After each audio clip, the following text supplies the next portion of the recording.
It's 6:30. Excuse me, people. It's 6:30. I call the January 28th Planning Board meeting to order. The first thing on the agenda, as usual, is if anybody here has any kind of public comment that they'd like to see us handle or have knowledge of that has nothing to do with what's on the agenda. Does anybody wish to speak at all on that? Okay. So we have the minutes of the January 14th meeting. Madam Chair, I recommend approval of the minutes of January 14, 2020 as corrected. Second. It's been moved and seconded. Anybody have any comments? All in favor? Aye. Okay. We have a request for release. The Crane Juniper Point Road Covenant. And Tom, you will describe what they're looking for. Yes, ma'am. There is a definitive plan conditions of that definitive plan were that an as-built plan be prepared, that there would be a covenant in place, and there would be a bond to ensure that the fire department had a chance to inspect to make sure there were no tree limbs impeding emergency access. We have a letter from Mike McGrath noting that he had inspected the access to the site and there were no tree limbs to obstruct emergency access. However, I have asked the fire department to confirm that. So I have not heard back from them because it was late this afternoon by the time I got a chance to do this. At this point, I think it's fine if the board is comfortable with that. Recommending release of the covenant upon my verification that in fact the way isn't obstructed by limbs that I can confirm with the fire department. Okay. Have a motion to that effect? So move. Second. Been moved and seconded. Are there any questions that you might have of Tom at this point? Okay. All in favor? Aye. Green Cove LLC lot releases. We did receive a tripartite agreement for that this afternoon. We will be vetting that and having that prepared and ready for the board's next meeting on February 11th. I appreciate the developer getting that information to us. Okay, so this is going to February 11th. Correct. Okay. Approval not required plan. The applicant is Gerald Sylvia. Plan of land to create 2 lots and 2 unbuildable parcels located at 7 Millstone Road. And we have a second one here also that has to do with the same property. And I gather from Tom, it doesn't matter which direction we go at this. So Tom, why don't we take? Yeah, if I may. So at our last meeting, we had an A&R, and the board's endorsement of an A&R is contingent upon frontage on a way, on an approved way.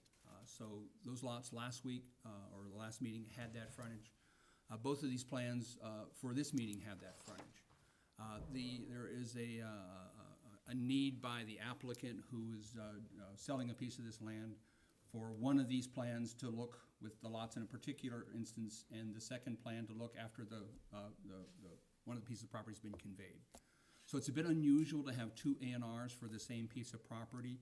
That essentially sort of a step 1 and step 2, but both of the plans conform with the board's requirements for an A&R plan. It has frontage on an approved way, and I recommend endorsement of both of them. Okay, so the first one that we'll take up is Gerald Sylvia, plan of land to create 2 lots and 2 unbuildable parcels located at 7 Millstone Road. And John, I'll have a motion first and then we'll discuss it. Okay, may I have a motion to endorse this without regard to buildability, et cetera? So moved. Is there a second? Second. Okay, it's been moved and seconded. John, you have a question or a I just comment? have a question. The parcels that are under agreement, do we have a copy of that agreement? Have we seen anything? I don't believe that we do, but as I said, the parameters for the board endorsing a plan, the state law says the planning board shall forthwith endorse a plan that has frontage on a way, an approved way. So that's our parameters for conducting that. What they do with it is their business. But I sometimes ask this information so the board's comfortable with what they're doing and understand what they're doing and not just doing these things in a vacuum. Jim? Could we see it? Sure.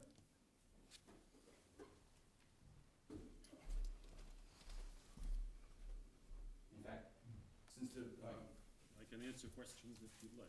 Oh, thank you, Tom. I'll let the other Tom. Yeah, right. Oh, by the way, there's a meeting. I figured This doing Thursday. that under announcements, but.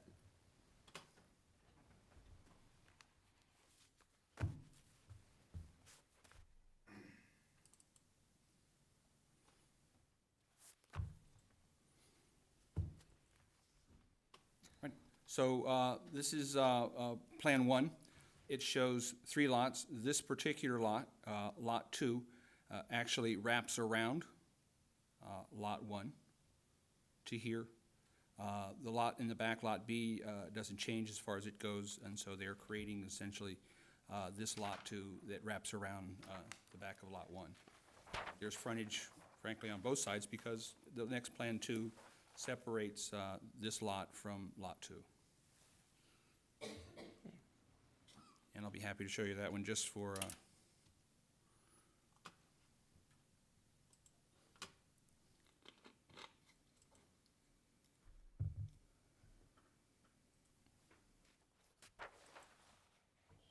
so here you see that Lot 2 is now Lot 1, and this lot that doesn't wrap around the original lot.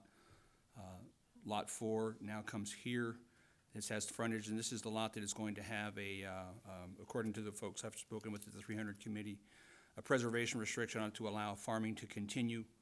Lot 3 is a lot that the trust has an option for first refusal on if the Sylvias want to sell Lot 3.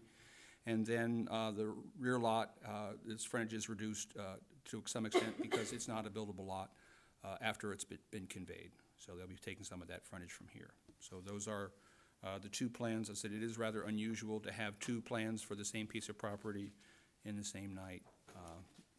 And it's just a convenience to the folks not have to come back at several different meetings. Are there any, Jim? Question, does one supersede the other as soon as we vote it? No, So we basically have 2 plans of record then? well, and the thing about an A&R plan is it's not a plan that's approved. It's approval not required. So if we approve a subdivision plan, that applicant has 6 months to record that at the Registry of Deeds. If they don't, the endorsement of the planning board is null, and they have to come back and resubmit it for the planning board certification. Nothing has changed in a subdivision plan. There is no time limit for recording an A&R plan. You could record an A&R plan, and you could have an A&R plan endorsed tonight, and it could sit in your pocket for a few years before you have to record it. There's no provision for recording it immediately after any time frame because the law is, it's So not a plan. Once it's recorded, the other one's superseded. That's for the registry to sort out. That's the part I don't understand. It's confusing to me, what we're doing. Yeah, I know it is.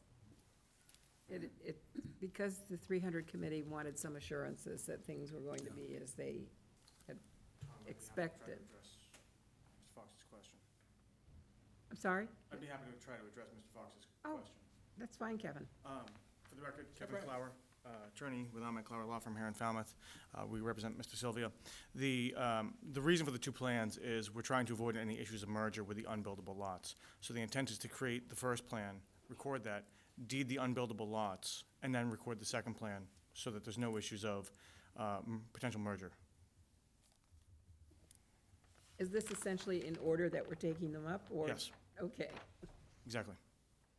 It seems convoluted and strange, and it is somewhat convoluted and strange, but I think when you break it down to, we're just trying to avoid any merger problems with the unbuildable lots. Anybody else have any questions? I got a question. Why would they be subject to merger all of a sudden when they've been sitting on the ground this way for a long time? Because we're carving off parcels essentially, and because the 300, there's an issue of maintaining that the value of the lots is still there as they're gifted to the 300 committee. So there's an additional, not shown on this plan, there's an additional 7 acre parcel that's being donated to the 300 committee along with some of these parcels here. I see you've increased the frontage on those 2 lots from the previous plan, is that correct? We've exhausted my knowledge of these plans. And it looks like, Tom, you need to step in and answer Paul's question. Next up, Tom Bunker would be assessed design. And, so what was the question about the No, I frontage? see you've increased the frontage by adjusting the lot lines on both properties. The 100-foot frontage on each. There's 100 feet of frontage. The frontage on, as Kevin mentioned there, on the plan, well, way back, there's a parcel B. It's over here, okay, yeah. It actually doesn't even show entirely on this. Lot B is not being touched at all.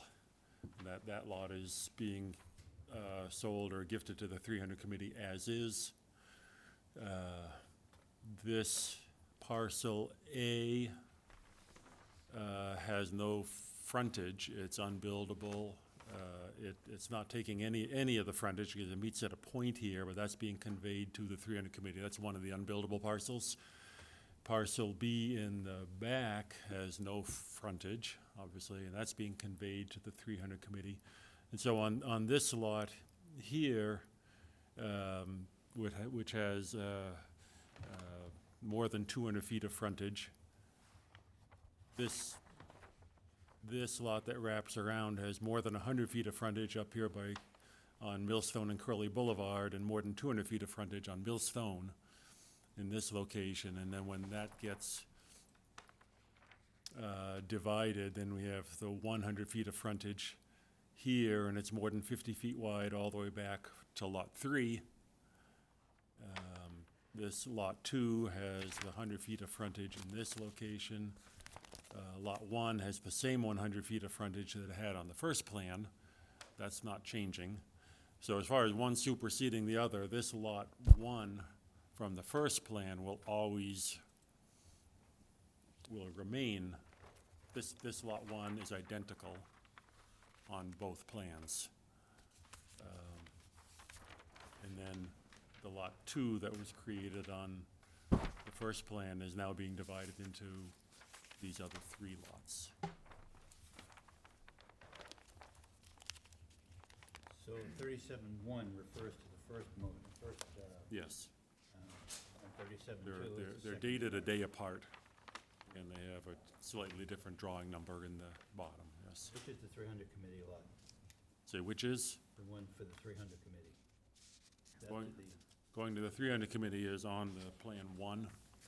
Way back. That number 3, or the beyond that? Parcel B? The parcel A Right. in this location, all of Lot B and also parcel B is going to the 300 committee. Okay, thank you. Thank you, Tom.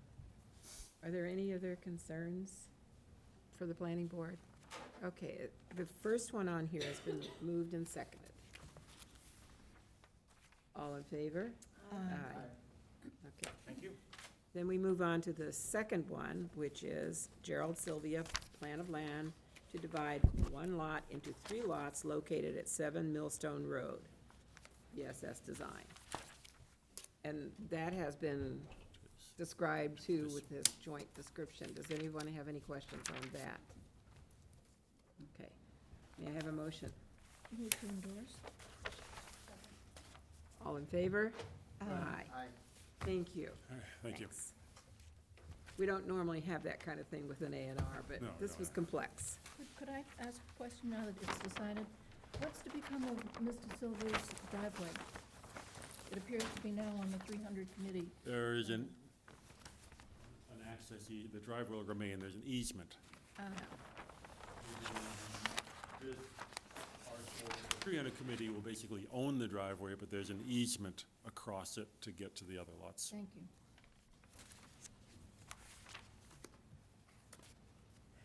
Okay. Thanks, Tom. Okay. We move on to decisions now. The first one, the applicant is Cumberland Farms, Inc., special permit application for parking in front yards at 400 East Falmouth Highway and Old Meeting House Road, Farland Corporation. John? I'm going to recuse myself. Right. And then we have a decision in here that needs to be read as a motion. May I? Yeah.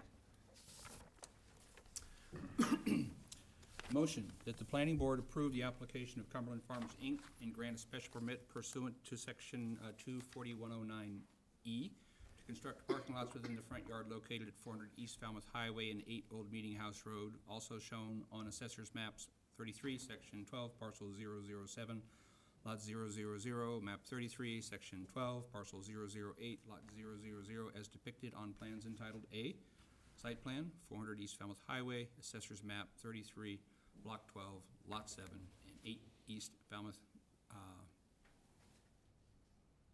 Massachusetts, prepared by Farland Corporation, dated September 10, 2009, with the latest revision, November 18, 2009, scale as noted, sheets 1 through 28. Tom, 2019. Thank you, 2018. What's 10 years? A decade, I believe. My apologies. Findings. The applicant, Cumberland Farms, Inc., is applying to the planning board for a special permit under section 24109E for parking located within the front yards as defined in Article 3, definitions. The applicant would like to redevelop two existing parcels, 8 Old Meeting House Road, which is formerly occupied by Wynn Oil Company and contains 2 buildings as well as a driveway and parking areas. 5 parking spaces are located in the front yard. Parcels are both zoned Business 2 and are located in the coastal pond overlay for Bourne's Pond and Greens Pond. The applicant was allowed 12% lot coverage by structure and has removed 1 gas station in revised plans in order to meet the required lot coverage. The applicant is proposing to provide 24 parking spaces, install a new stormwater management system to reduce runoff volume, and install a new freestanding stein.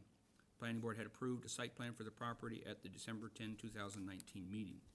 A special permit granting authority may grant a special permit only upon its written determination that the proposed use will not have adverse effects on which overbalances its beneficial effect on either the neighborhood or the town. In view of the particular characteristics of the site, pursuant to section 240-216 of the zoning bylaw, the determination shall indicate and shall include consideration of each of the following. A, adequacy of the site in terms of the site for proposed use. Planning board finds the size of the site adequate. The minimum lot size in Business 2 B2 zoning district is 40,000 square feet. There are 2 existing separate parcels that will retain its 46,563 square feet of combined lot size. Lot coverage by structure is allowed up to 12%, and the total lot coverage by structure and paving is 70% combined in the B2 zone. Proposed new structure at 13.7% in combined structure and paving of 68.9% of lot coverage. Required lot width is 200 feet. The parcel has a lot width of 170 feet. Minimum frontage is required is 200 feet.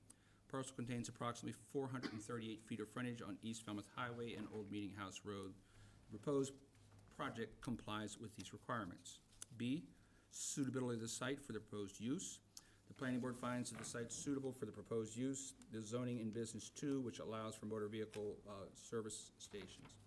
Property is currently used as a motor vehicle service station and has been in use by a special permit from the ZBA since 1981. The surrounding land uses are primarily business and residential. The ways serving the site are part of the principal roads of the town and the state highway system. C, impact on traffic flow and safety. The board finds that the impact on traffic flow and safety to be acceptable. Currently, there are 5 driveways with a proposed reduction to 3 driveways and 2 curb cuts. 1 existing curb cut on Old Meeting House and 1 curb cut on East Falmouth Highway to remain. McMahon Associates, project traffic consultants, estimates in their study of the site that approximately 33 additional new vehicle trips, 16 entering vehicles and 17 exiting vehicles during the morning peak hours, and an expected increase of approximately 22 additional new vehicle trips, 11 entering vehicles and 11 exiting vehicles during weekday afternoons peak hours. The board finds no significant impact on the traffic operations over existing conditions. D, impact on neighborhood visual character, including vistas, views and vistas. The planning board finds no impact on the neighborhood visual character, including views and vistas. The buildings and the landscape proposed by the applicant will be an improvement over what currently exists today on the site. The installation of landscaping on East Falmouth Highway and Old Meeting House Road will be an upgrade to the existing conditions. There are no significant views or vistas being affected by the height or the location of the proposed buildings. The board finds the project will enhance the existing features of the site. E, Adequacy of method of sewage disposal, source of water, and drainage. The board finds that the method of sewage disposal, source of water, both potable and for fire suppression, and the drainage, stormwater management for the project to be adequate.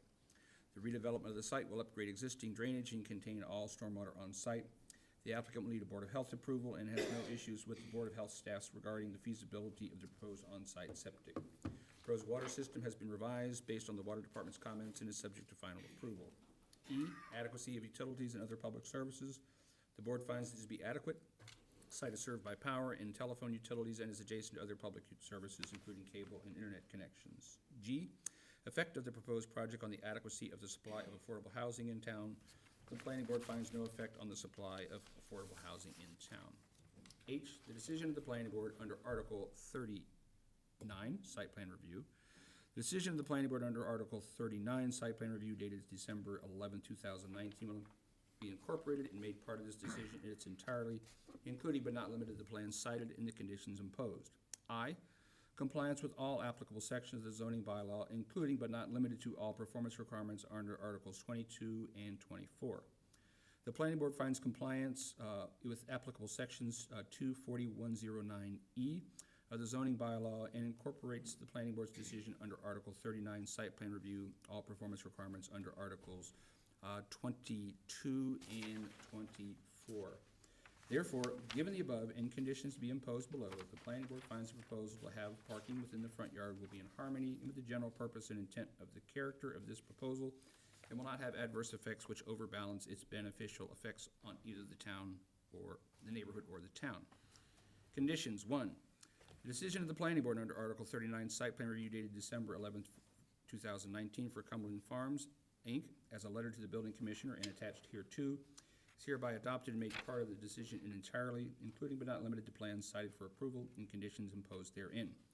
2, pursuant to section 24221 of the zoning bylaw, the special permit will lapse 3 years from the date it is granted, if substantial use therefore is not sooner commenced except for good cause. 3, provided by crack on site. Okay. So that's the motion. I made the motion. I think a board member needs to make the motion, so. So move. Second? Okay. Is there any discussion of this decision? I have a Any- comment. Yes. I'd like to acknowledge the efforts by Cumberland Farms in addressing many issues of the planning board, including reducing number of curb cuts, reorientating the site, reducing the filling station, and I think it was very helpful. Thank you. Thank you for your comments, Paul. Okay, it's been moved and seconded. Are there any changes in wording or anything in this decision? All in favor? Aye. Aye. Opposed, abstained. Thank you. The next decision, the applicant is Paul F. Woloski, site plan review application to construct an accessory apartment above the attached garage located at 25 Soares Lane, RAS Associates. And we have decision. You want to read it? Can we see, do they have anything we could present to the board? So people don't know what we're talking about? We've already gone over this a lot, Jim. This is just the decision. Okay, but I just thought it'd be nice to know what we're I talking don't about. know. Whatever, I do not believe we I have don't the think plans it's for in it. line for it, no. okay. Okay. So I need somebody to read the decision, make the motion, in other words. I'll make the motion, but I'd like to make it the way I thought we had agreed we would, that we don't need to read the entire thing because it will be included in the minutes automatically. So it will be there on the website for anyone who wants to look at it and read it carefully. And so it's a matter of record. So we just need to note the highlights of it to proceed the vote. So if that's all right. With this one in particular, I think on that other one, as Tom read it, there were a lot of little pieces in there that probably should have been read as he was reading it. But yeah, go ahead. Okay, the motion, that the planning board votes to approve the application of Paul Wachowski for the construction of a one-bedroom accessory dwelling unit within an attached garage located at 25 Soares Lane under Article 39, site plan review of the zoning bylaw for the plan entitled Plot Plan in Falmouth, Massachusetts, prepared by Associate Civil Engineers, Land Surveyors, Land Use Consultants, dated November 25th, 2019. The findings are that he does seek to construct exactly what the plan showed, the one-bedroom accessory dwelling unit that the board found acceptable, and with the following conditions. The plan shall be constructed as approved, as all plans should be, and any changes shall be reviewed by the planning board to determine if a modification of this decision is necessary, and either the principal dwelling or accessory apartment must be owner-occupied for a period of 7 months in every calendar year, or owned by a nonprofit organization or government authority whose purpose is to provide affordable housing. That applies to all accessory apartments. That either the principal dwelling or accessory apartment may be rented but not both. During the 5 months, the owner-occupant may be absent. The septic will be upgraded to a 4-bedroom system. That's unique to this particular application. And prior to the issuance of an occupancy permit, the applicant shall go to the Department of Public Works Engineering Division to receive a house number assignment for the accessory apartment. Is there a second? Second. Okay, it's been moved and seconded. Any further discussion on this, Jim? Just a comment, it's, under our bylaws of by right use. It just, it fits it perfectly. Right. Okay, all in favor? Right? It was unanimous, so. Public hearing. Applicant, Falmouth Air Park Homeowners Association, Inc. Special permit application and definitive plan application for permission to alter the layout of Lot 67 and open space parcel Z to allow for the creation of additional airplane hangar space at 67 Air Park Drive, Falmouth Engineering, Inc. And, Recuse myself. hi, John. We started hearing this at our last meeting, and we had a number of questions, so Kevin is here. I'll do my best to address them. Again, for the record, my name is Kevin Clower. I'm an attorney with Clower Law Firm here in Falmouth, and I represent the owners and the applicants in this matter, Falmouth Air Park Homeowners Association, Inc. They are, not surprisingly, the association of homeowners within the air park. Specifically, they also own some property, which is the runway, the open spaces, and the common areas. I'm joined tonight by Rick Brown and Mitch Garner, who are representatives of the association.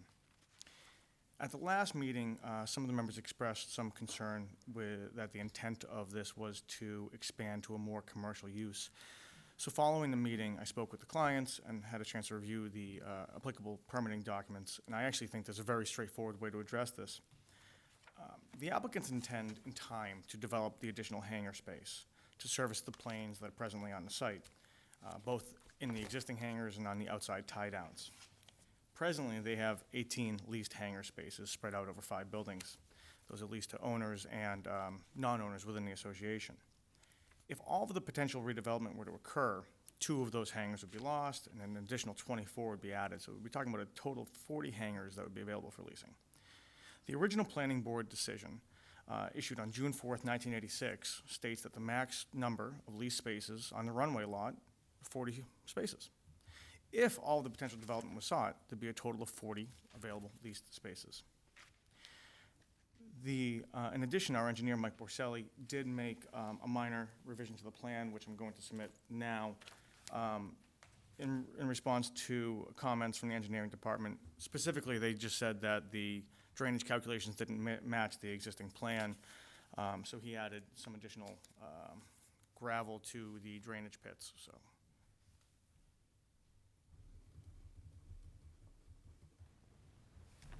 There's no other changes to those plans. My hope is that the information I just provided to you was able to address the concerns. But I do suspect this is a situation where I think we're getting a bit over our skis, because the plans, while they do show the overall potential development of the additional hangars that the applicants may seek, it's not necessarily the application that's before the board tonight.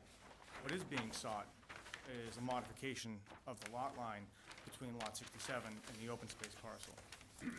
That modification of the lot line requires a modification of the definitive plan and the special permit decision. Construction of a hangar, even one hangar, moving forward, does require site plan review from this board because of the size of the hangar. We're not here tonight for site plan for the hangars. We're here tonight for the modification of the lot line. That said, we thought it was important to show the intent and the rationale for the change to the lot lines. As I noted at the last hearing, and what I think is really relevant, is The development, as we've said, has 71.92 acres of open space, which is 8.92 acres more than is required. What they're seeking to do is to modify that definitive plan and special permit to essentially reclaim 38,670 square feet in order to merge with Lot 67, the runway lot. They'll still have a surplus of 8.04 acres of open space. While I understand this is an unusual request, we don't see a lot of requests along these lines, I believe the board can and should grant this modification. I hope that what we've given you tonight has been helpful, and I'd be happy to address any questions that the board may have. Does the board have questions of Kevin? Could you point out on that plan exactly where the lot line is now? The lot line right now is Number this two? dashed line right here. And what they're seeking to do is to take this 38,000 square feet from a 17-acre open space parcel, of which they have a surplus of almost 9 acres. So they're seeking to take back less than an acre of the additional open space. The reason they want to do this is the potential redevelopment of that site moving forward. What's on the ground right now, Kevin, as I recall, if I'm correct, are the 3 long hangers at the top. Here, then there's an existing hangar here, Oh, there is, okay. and there's. Is it that size, or is it, It's, you see the line underneath, that dashed line right underneath? okay, And then there's an existing square hangar over here. so, potentially, if this is built out with the orange colors, how many more planes would that allow on the property above and beyond what can potentially be in there right now? So, as I understand it, right now they have 18 leased hangar spaces. There's an additional number of tie-down spaces outside. So a tie-down space is exactly what it sounds like. The plane is tied into stakes. What they would be doing here is servicing the same number of planes and the same number that was originally permitted with 40 leased spaces, but just putting them all inside as opposed to outside. Okay. Now, And again, any of these applications for an additional hangar is going to require site plan review from this board. oh yeah, So it would be back here before this board for any of those applications. This is just kind of the threshold question. Can we amend the plan in this manner so that if they do move forward, they could do it with a long-term plan of potential development? So this is only to add the 30,000 square feet? 38,000 square feet, 38,670 square feet. So all these other things we're not approving right now, you're We're not. coming back to. So we're just adding that triangle of open space to the development space. Yes, but doing so requires changing the existing special permit and definitive plan. Okay, because it's, both have to be approved. I got you. I was wondering what was going on. That makes it a little clearer for me. Thank you. Paul? Last week when you were here, we talked about the air park, and the length of the runway limits the size of the planes, 2,400 feet if I remember. And there was some talk about if you add all those 7 units, you can possibly put another 50 planes in there. That seems like an overall number of planes for that site. And secondly, I understand the homeowners association has not endorsed any of these changes. Would you address that issue, please? Sure, I don't think it's accurate to say the homeowners association has not endorsed the change, because the homeowners association is in fact the applicant. But anytime you have a homeowners association, whether it be condominiums or single-family residences, what you need is a percentage in order to move forward with certain things. So there may be people within the homeowners association who aren't in favor of this, but the overall homeowners association is, otherwise the application wouldn't have been made.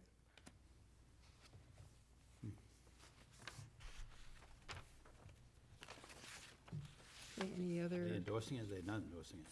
They're the applicant, They're so. the applicant. you're the applicant. Okay.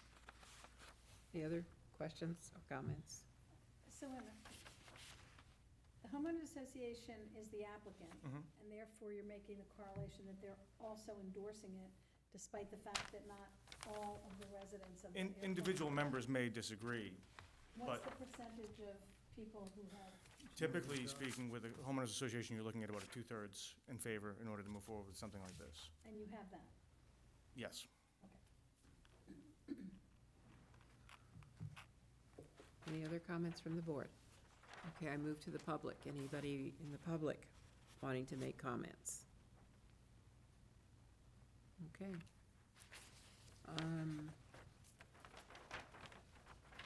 Do you want to discuss a little bit now, or do you want to sit on this? I may have some concerns, but I certainly don't have any concerns about what they're asking for right now. That's really what I was getting at. I thought this Right. was much bigger. If it's Right. just adding this triangle of open space that they're allowed to, and they have excess open space, it's clear. Right, That's fine with me. That's all we're doing. yeah, and they've done those changes in the past Yep. before, too. No problem. Okay, Charlotte, you had? No, I have no problem with what they're trying to do. Okay, so then, Tom, we would need a decision for our next meeting, a positive decision to allow this. You had something further, I Kevin? just had a quick question. Because this is a special permit decision, it does require a supermajority, unlike a lot of the site plan decisions. We'd all five have to vote in favor of it. We'd need 4. My question is, I think Mr. Leary was here at the last meeting. Would he be able to read into this? I am not entirely sure. No, he'd have to be present. That's the way the town operates. But If he was present for the decision, but read in for this particular hearing? not, Okay, it's still kind of, not that I'm I still know trying to of. figure that. Tom? Yeah, you get to miss one meeting, Oh, okay, but not 2. okay. If we're in the process of having that discussion, and the board closes the hearing tonight, I don't know how comfortable the board is closing the hearing tonight with a new plan that you just got Well, this that's evening. the thing. So that's the circumstance that you're in. I think if the board is comfortable closing the hearing tonight, then conceivably, if Bob was willing to attest under the Mullen rule that he reviewed the record and is comfortable voting on that, but that is solely his decision. I was just looking for clarification, because I'm still trying to figure out how that process works. Well, then we may not want to close it tonight. The- We wanna- Ask The them what they change want. that was proposed is really a very minor thing. Mhm. So that to say that, oh, it's a new plan tonight, it isn't, it has a tweak, but it's not a new plan. I would be comfortable closing it. Okay, but, I also have a question. If we're only doing this piece of land, why were they reviewing the drainage? If we're just because adding. we're not looking at all the buildings Because we're not there and really doing a everything, we're site just plan changing the review. square We're not footage. looking at the design review of the building. Engineers in there looking at where you need more gravel, and really all we're doing is adding a piece of land. It's getting, I know, I don't, If you bring a plan to the engineering they've division. gotta look at it. And it has property, it has drainage calculations, it has that, they fault. they are not, at least it's been my experience, I that they're not going to ignore I something understand. that's They put submitted it to on the them. plan, therefore they have to look at it. They don't want to be, oh, yeah, there's an issue with the drainage, well, the drainage wasn't before I think us. the intent was kind of mapping out I got it. long I term. understand why it happened now. Sorry. I was just wondering. We obviously no issue with making that change. Well, there perhaps is another good reason, though, because Bob may be able to rejoin us. Yes, And so not closing it tonight, that's fine. I think it's a good idea. okay? So, I guess my only question is there any potential for moving forward with a draft decision so that we could close and vote potentially? The next meeting? Yeah, we you can think, prepare Tom? a draft decision for the next Okay, meeting. so we could potentially close it and have a draft decision. Yeah. Because I don't sense any opposition here, there's nobody from Just, the public. just like to be and- safe. No, I know, and I do too, and where you said it's only 4 votes, a supermajority is 5, even though Well, we need 4 out the of 5. board is 7, and so it'd Yeah, with be one that all recused, it is, you need 5. correct, and so it would be all Dealt with this 5 one of before. us who would have to vote in Okay. favor of it, and, I thought it was a supermajority of the sitting members. This is why we ask questions. so, I know because there was confusion about that a few years ago, so we had that actually defined for us, that it would be 5 for a supermajority, and I'd rather see if Bob can join us. I don't sense that anybody's gonna vote against it, but you never know, of the 5 of us who are here. So I believe we can Great, close it that'd and be have a great. draft decision at our next meeting, That'd be great. okay? Thank you. Thank you. Next one on the agenda. Still me, I'm sorry. Okay, we have public discussion. The applicant is Bad Martha Farmers Brewery, site plan review application to construct an addition to a commercial building located at 876 East Falmouth Highway, BSS Design. And we had a number of concerns at our last meeting. Kevin's on board again this meeting without sitting down. Last one, I promise. Tonight.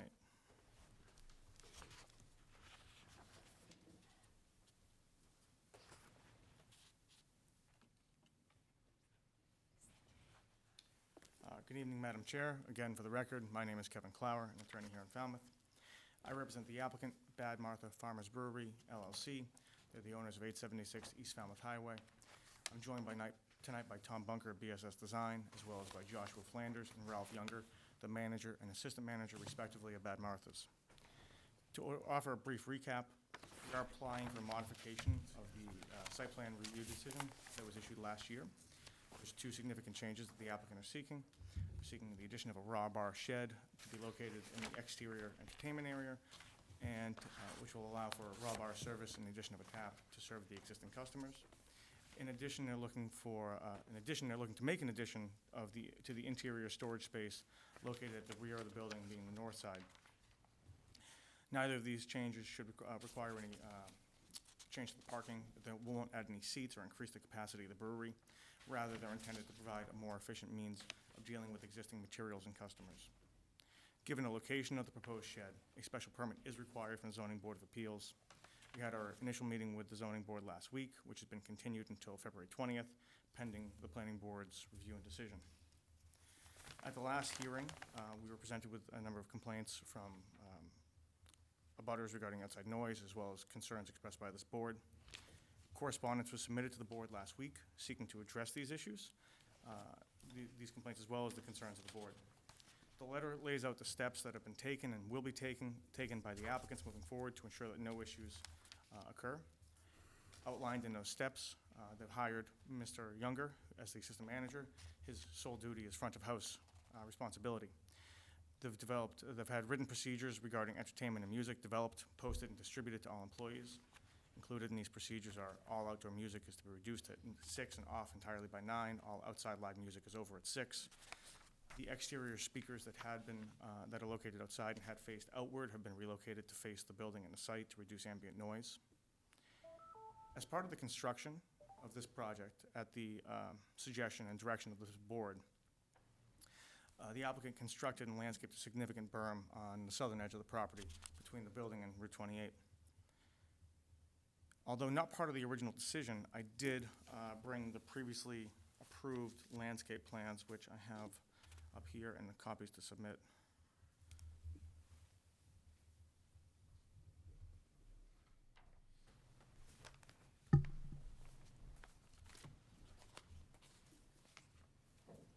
These plantings were made in the late summer and early fall, and they're presently in their winter dormancy.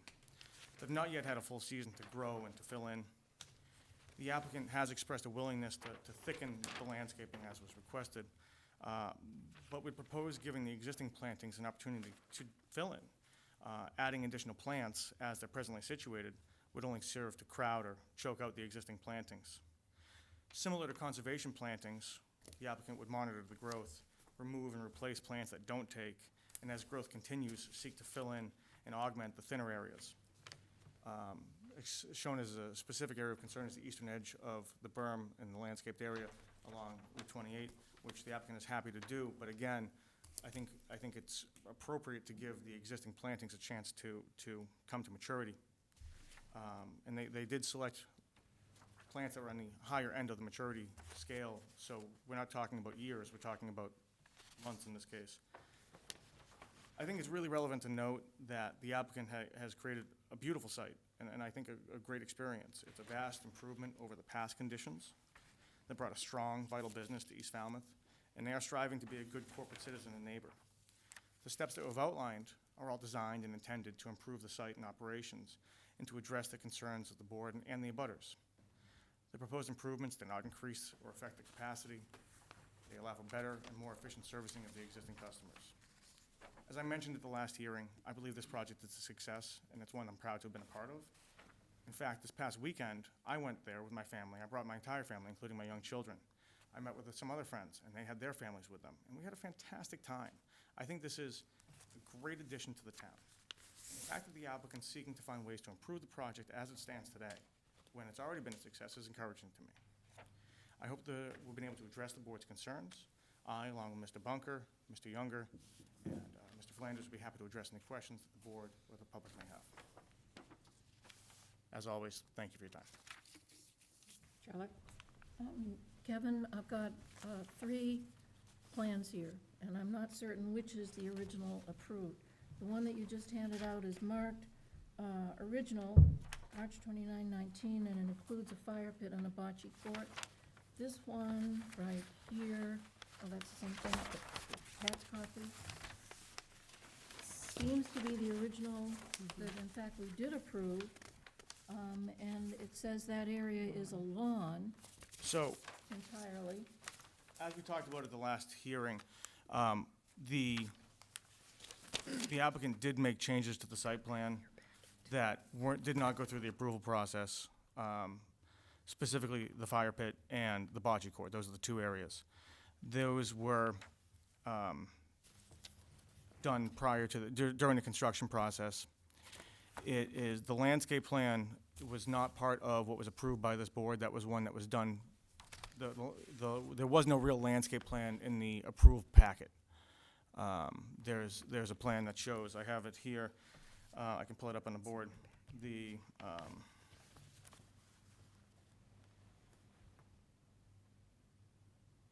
This is the extent of the landscape plan that was, I believe, approved. Right, it just shows a simple hedge across that edge of the parking lot.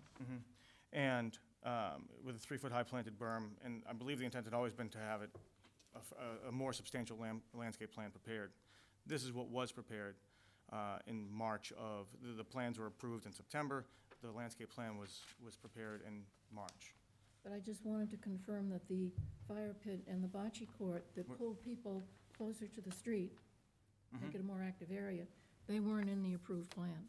So, this is true, but I do think that if you look at the approved plans, it did show a lawn games area here on the plan. That's on page, of the original approved plans, it's on one of the pages of the approved plan set. And it does show a lawn games area. The intent had always been to have that as an outdoor space that was for lawn games.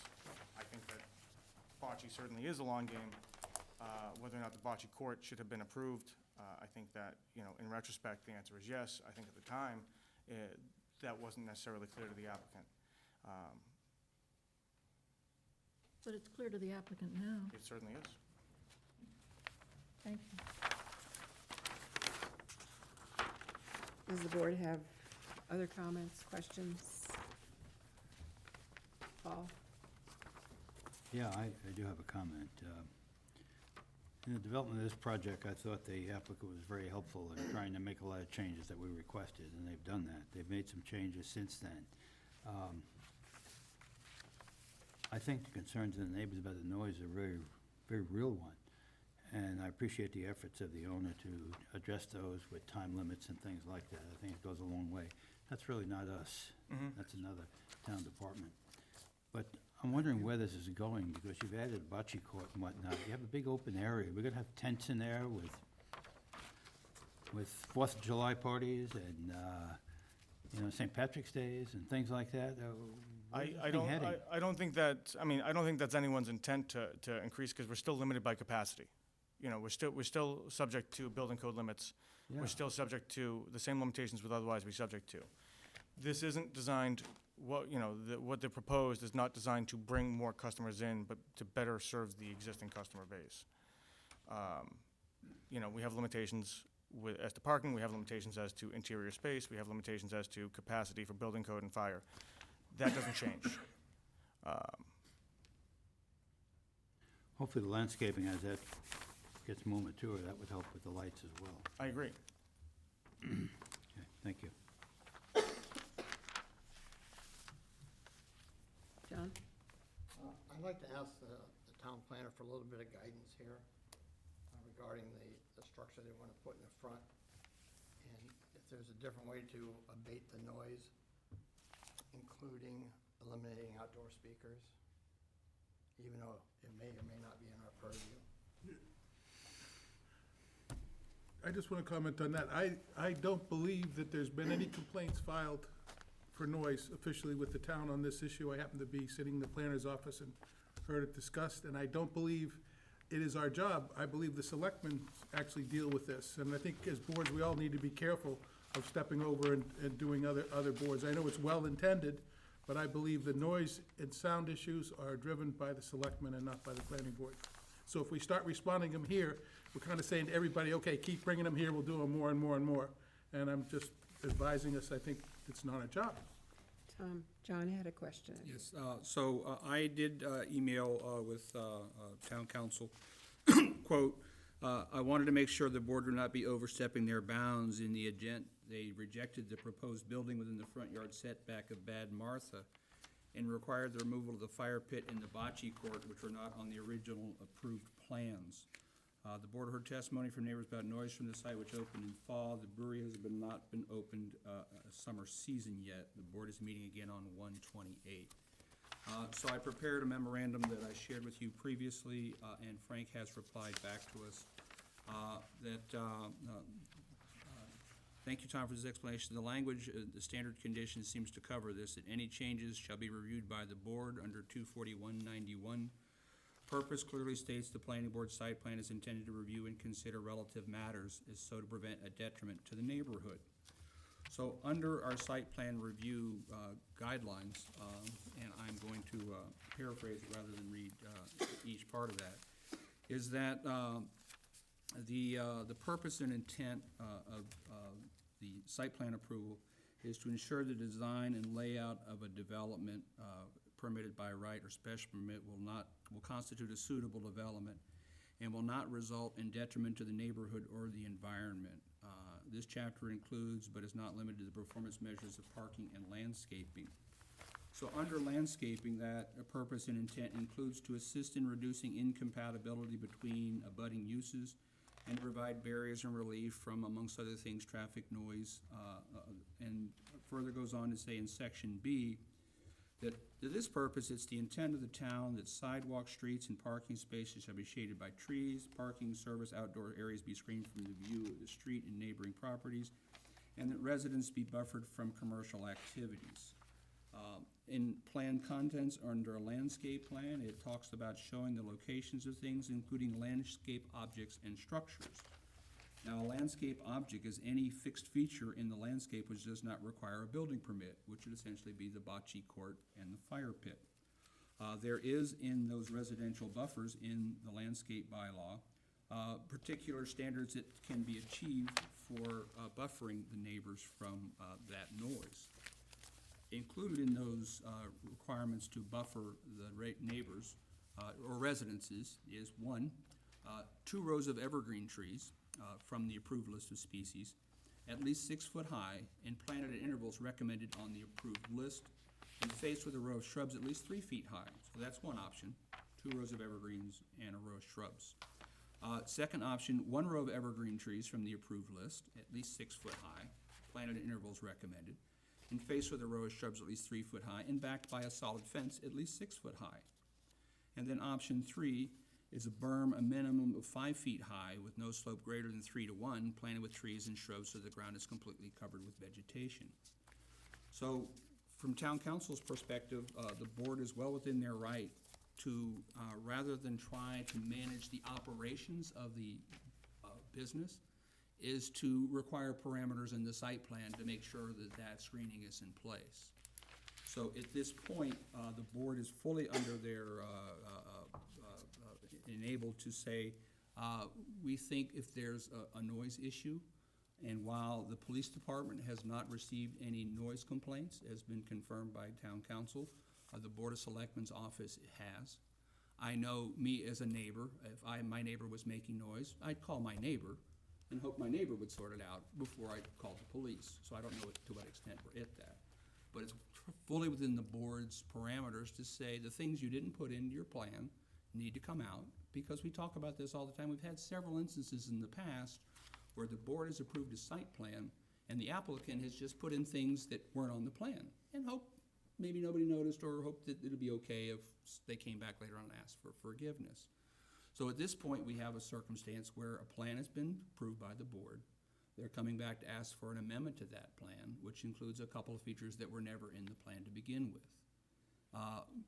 My concern is if we already have some concern about noise, do we want to intensify the uses in that front yard with a shucking shack, which is an accessory structure in a front yard, which is unusual, and we know there are instances where those happen on both residential property and public and commercial property. But to what extent is the board comfortable with sort of intensifying the activity in the front yard without some additional screening that the board can look at and vet? So that's my concern where we're at right now, and I think council is with us as well, that says the board has the ability to require these things, but as far as just saying in a site plan decision that you can't have speakers outside, that's really not anywhere in our bylaw. That's an operational issue with, so while the best of intent may be from the management team to rectify these things through practices, it's the board's responsibility to ensure under the bylaw that we're not creating detriments to the neighborhood. I go to a lot of these places. I've talked with Kevin. I've talked to a lot of people about that I go to these places. I was at the Mayflower Brewery's anniversary party this week. It's in an industrial park. The parking lot was full. The parking lot next door for the charter school was full. There was a cop detailing things. There was a food truck outside, but that's all the activity that was outside, but it's in an industrial park. So when we've got something like this in a brewery in a B2 district and across the street are neighbors, I think it's incumbent on the board to ensure that the site conditions are in place to protect that, the neighborhood as the bylaw states, rather than hope that operationally the errors of the past will be rectified by a new manager who may be there for a while, may be there forever, may be gone, who knows when. But I don't think we have the parameters to say, you gotta take rid of the speakers. I think we have the parameters to say, there needs to be additional screening and you need to look at intensifying the use in the front yard. Okay, as the board knows, they led this off the first time we heard it because I was deeply disturbed by a number of things in here. I'm still disturbed by a number of things in here because some people might think I was born yesterday, but I was born a long time ago. And I'm sorry, when I hear testimony that we're limited by occupancy, yeah, that's on the inside, in the original building. We're limited by parking, and they park over in Mahoney's. We heard testimony to that the lot is really full. Now, what I am looking at here is, some people heard that there's gonna be a tap in that shucking shack. I heard it, some people didn't hear it. And again, tonight, there was testimony to that effect, that there's going to be a tap in the shucking shack. Well, it appears to me that we've got an increase of the business out into the front yard under an accessory use. And I don't like that particularly, especially since the neighbors are already, at this time of the year, complaining about the noise. And I know perfectly well, you can say, oh, everything's gotta be shut down by 9 o'clock, and it isn't. Or it's gotta be cooled, outside entertainment by 6 o'clock, and it isn't. You've got a lot of people sitting out there. You are looking at, in the diagram, of the seats that are out there on the patio, the seats that are around the fire pit, and I'm also looking at the landscaping, and it does not at all conform to what our sound mitigation calls for. So I'm just throwing these comments in to elicit other comments from the board. I know they've done a beautiful job in the landscaping. It looks lovely when you go out there. I was very impressed when I saw it being done. But as Tom points out, we can't say, lose the speakers. If I can make a point on the landscaping mitigation. Berm was constructed at the suggestion of the planning board, specifically Mr. Bodden, and what was requested was a 3-foot berm. So that's what was constructed at a very substantial cost in landscaping. And we didn't know that you were putting all these tables out there, a fire pit. There was always a patio. There was always a patio. A in patio, place. yes. And there was always an entertainment area outside labeled as was? lawn games. It was labeled as lawn games. Now, Lawn whether games or is not an entertainment area, Kevin. well, bocce is a lawn game, though. Yep, Ms. Kerr. sure is. And I don't think that it's inaccurate to say that that was, no, I don't think anyone is trying to pull wool over someone's eyes in So is placing- cornhole, and it doesn't require a construct. Absolutely, but I think the effect is still the same with a bocce court versus cornhole. It's, When you get a chance. I certainly understand the concerns, but the requirement of a 5-foot berm would require, the waste of a really substantial amount of money in landscaping that's been completed, and that landscaping and berm are created at the direction of the board. So I'm troubled by that, and I don't think anyone, and I don't want to speak for abutters certainly, but I don't think the intent here would be to place a 6-foot fence around this building, which is really, I think, been a slight improvement over what was there, and is a beautiful facility. And I think putting up a 6-foot fence around it would be a disservice. Charlotte? There are several things I really want to say, but I want to begin by repeating what we were saying 2 weeks ago. It is a beautiful building. It looks absolutely great.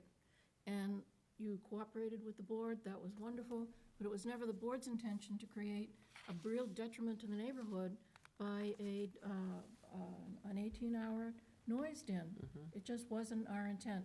And now we find that we apparently may have done that and need to find a way to rectify that. So, thank you, Tom, for suggesting different ways that could be done.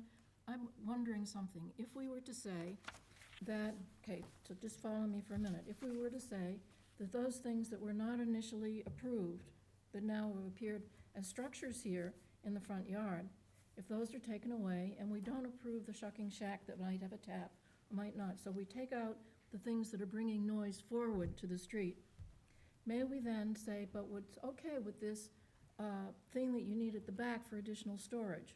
So it's sort of like a partial approval, and see how it goes. If the summer, just see if there's better neighborhood comedy for the rest of the season, and if you still want to do this, come back, so that we've done what we could to fix what we apparently allowed, and still allow you to put in the additional storage that you need. That might go a long way. Pam?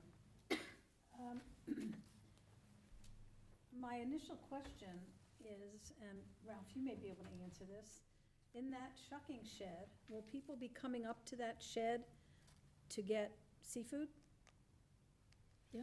Yes. oysters. Yes. So you're gonna take, basically, people who might go inside and sit down, or might bring their food out, this is yet another venue for obtaining food. It's an additional point of service. So, I don't really wanna see that happen, because I think there's enough noise generated from all the other outdoor activities, and we haven't even been through a summer. And if this is the way it's been now since the opening for the abutters, I can only imagine what it would be like during the summertime. So I'm gonna agree with Charlotte. I think that removing those things which were not part of the initial plan is not gonna be a detriment to the restaurant or the brewery. I would disagree that removing the fire pit wouldn't be a detriment. I think it is a detriment because it's, I understand that it was not on the approved plan, and I'm not pretending it was. But, it is a masonry fire pit that was built at significant expense. So if there's a way of preserving that while giving up some other part of the application, that's something I can discuss with my client. It's not something I have the authority to do tonight. I haven't had this conversation with my client. But I think that preserving the fire pit would be very high on the list of priorities. That's not something, that is going to bring in additional customers, but it does provide an amenity to the customers that are there. That's a conversation I would have to have with them. I have no authority to make that. Well, in fact, it does bring more people, because if somebody went in, picked up a few drinks, snacks, whatever, a pizza, and came out, and there was no fire pit, it's not an attraction to go and sit near the fire pit. So, But they could still be sitting 3 feet back in the patio. right, but the fire pit just is an attraction that will bring people that may not be able to fit on the patio around the fire pit. You're just really extending out the area for outdoor activities. Which is still set back, 60-plus feet from the street. May I ask a question? I'm gonna go along, and I'm gonna say that Charlotte's comments about waiting and seeing what happens through the summer, and then we can come back and revisit it. I think that might be appropriate for the shed. I think that you can't force the removal of the patio and then come back and rebuild it. I don't think that's what Charlotte said at It all. is exactly what I Yes, said, she but did. I found something interesting in what you said. The patio and the bocce court were never approved, so Tom, this is actually a question. The patio was on the Excuse approved me, plans. I misspoke. You're quite right. There was a patio underneath the latticing, but the fire pit that extends in front of it wasn't approved. We agree on that? So it's not a conversation with the owner whether or not it comes out. It's a decision by the board. Is that right? I would think. Right. So, I don't disagree with that point, but I think that to the extent that I'm able to, modify the application or withdraw the application, that's a conversation I'd like to have with the owner, because you've talked about potentially going forward with the addition and removing the shed from the application, or allowing one and not the other. That's a conversation I would need to have with the applicant. it is a beautiful fire pit. I've been over there and taken a look at it, and all that bluestone must have cost a fortune. Is there such a thing as fencing it off so people can't use it? Just put it out of commission for a season, so you're not drawing activity in that direction. You're trying to restrict the activity to the patio and behind, and see how it goes. I don't know. The other possibility that I think we could explore, if the board is willing, is finding a way to mitigate noise around the fire pit in the immediate area, some sort of baffling. Paul? What's that, a removal? Cover it. Well, I'm not in favor of a conditional permit or conditional application here. I don't think that makes a lot of sense. The issue we're faced with here is the noise. And sitting on the outdoor patio is not creating a lot of noise. I've been inside, there's no room inside to sit down, so they need the outside area. But the noise issue is being addressed by the manager. He's going to remove the outdoor speakers, set down certain times, and turn it down to certain volume and so forth. So I think they're addressing the issues that we're really concerned with. Taking out a bocce court or taking out a fire pit, I don't think that's going to solve the problem that we're trying to address here. I would agree. Jim? Just want to point out, they could simply change the cutting of the grass and play on the lawn and not have a permit. So the bocce could be there. I've played bocce on shortcut grass all the time. It's a perfect way to play. And I've also seen in my career moving around hundreds of pieces of furniture that are fire pits, that are movable, and you can put them anywhere you want. So we're really getting pushy here, I think. I think they built a beautiful fire pit, spend money with bluestone and everything. They could take it away and get a piece of furniture there, and we don't have control over a piece of furniture used on a patio. So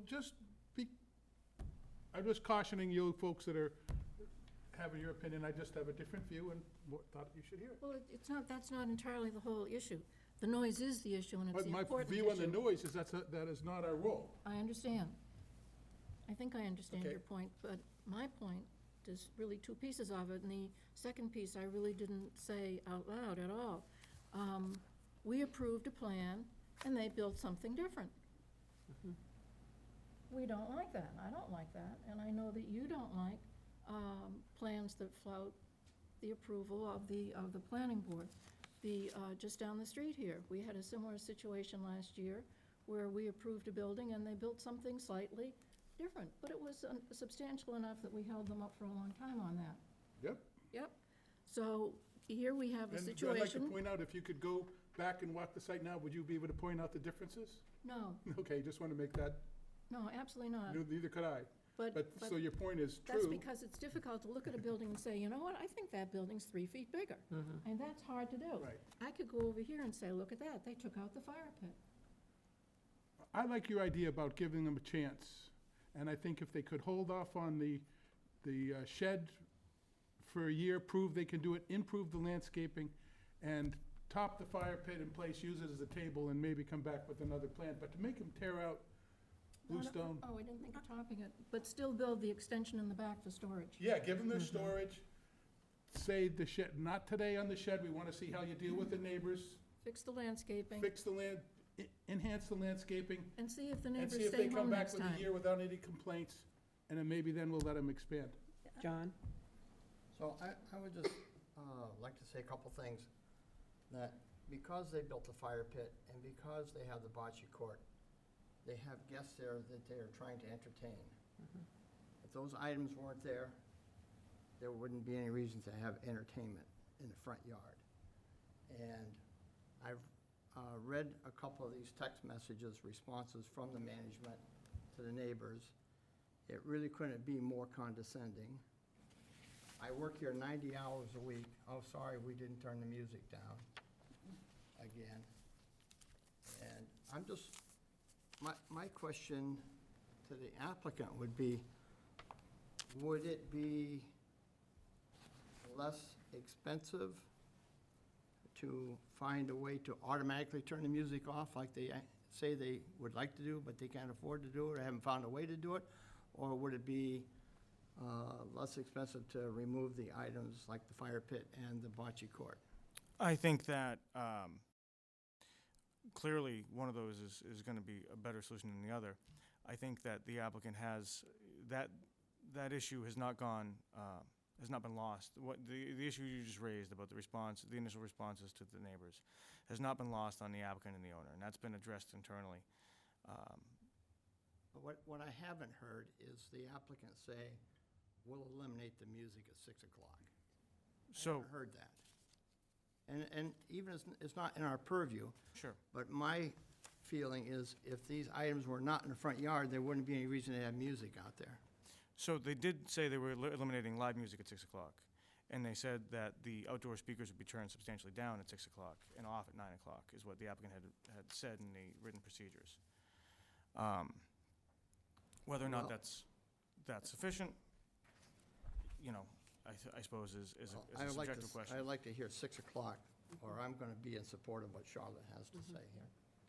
And I'd like to lose the shucking shack. I'm not going to support the shucking shack Okay. until, Say that And- 3 times and- quickly. and I really like the idea of screening with the fence and the plants out by Route 28. Because if you do it closer to the building and the speakers are above that, what's that do to the noise? Nothing. So, those are my feelings. Okay, so I think we've pretty well covered the waterfront here, or the landscape, or whatever. Paul? I'd like to hear from the public. I'm going to, okay? But as far as the board goes, I think our disturbances have been well made to the applicant and well heard. Can I say something about Yes, the Charlotte. fence? It really is a good-looking building. I kind of hate to fence it off. If they have a good year without the fence and they come back and they still want a shucking shed, they're back to us, we have another shot at this, we could say, you know what, it didn't go far enough, put in a fence. Just try it with landscaping. I would like to hear the applicant say what they're planning to do. I have not heard anything from the applicant that Oh. says, we will do this. I've heard Oh. it's expensive to eliminate the fire pit. The bocce court is okay because it's a lawn game. I have not heard, we're gonna do some more plantings. I haven't heard Right. the applicant say, we're gonna knock off the noise at 6 o'clock. And we're really But- sorry but about, you've read this. What's that? You read these, the things they did agree to?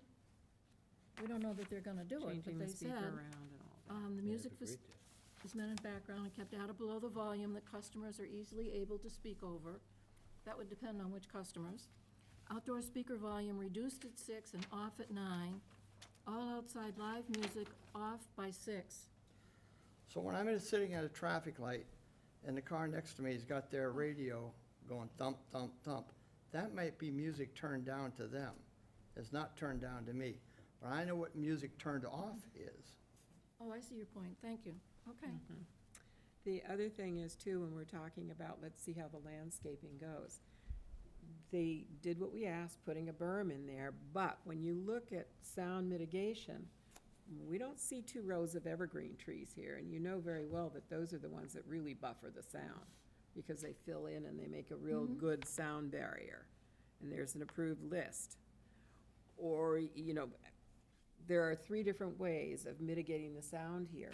And although this is absolutely beautiful landscaping, and I will agree to that, there are no evergreen trees there that grow thick and heavy that will actually buffer the sound of people being out in the front yard. Which would also block the view from Route 28 of that Ms. Kerfoot, beautiful building. Would. if I may on that. Yes, That Kevin. was never a requirement that was provided to us by the board. When we submitted our plan showing we're gonna landscape this, which was admittedly a very bare bones plan, the intent was, so we said we're gonna work closely with Mahoney's to continue the landscaping that's essentially at Mahoney's down along our path. So to say that we didn't do that, I don't think is entirely a fair statement, because it was never implied that we should do that. And it was never told us that you were going to have loudspeakers outside either, because that is a noise problem that has cropped up that needs to be buffered. So 2 wrongs don't make a right. But Or we eliminated. Make the evergreens a requirement now, because now hydrangeas never get that big. Right. Blue spruces grow, you know, if it's 1.5 feet in 5 years, you're Well, these are lucky. baby blues too. And dwarf grass. So this is not adequate for sound buffering. So part of what we would be asking would be to add those evergreens now. Yeah, add the evergreens, lose the shucking shack. Because the use was way more intense and way different from what we had anticipated. We had anticipated when we did this originally is that people would go in, they would buy their drink and their pizza, come out and sit down on the patio for a while, and then leave. And, okay, maybe some cornhole games, maybe a bocce, but never outdoor entertainment like this. So I think this is where we are having a real problem here. And we're coming up with things, our heartburn, if you will, that the owner understandably does not appreciate. So, we've got our thing, Kevin has to go back to the owner, and I need now to open it up to comments to the public. And you know the drill. I'm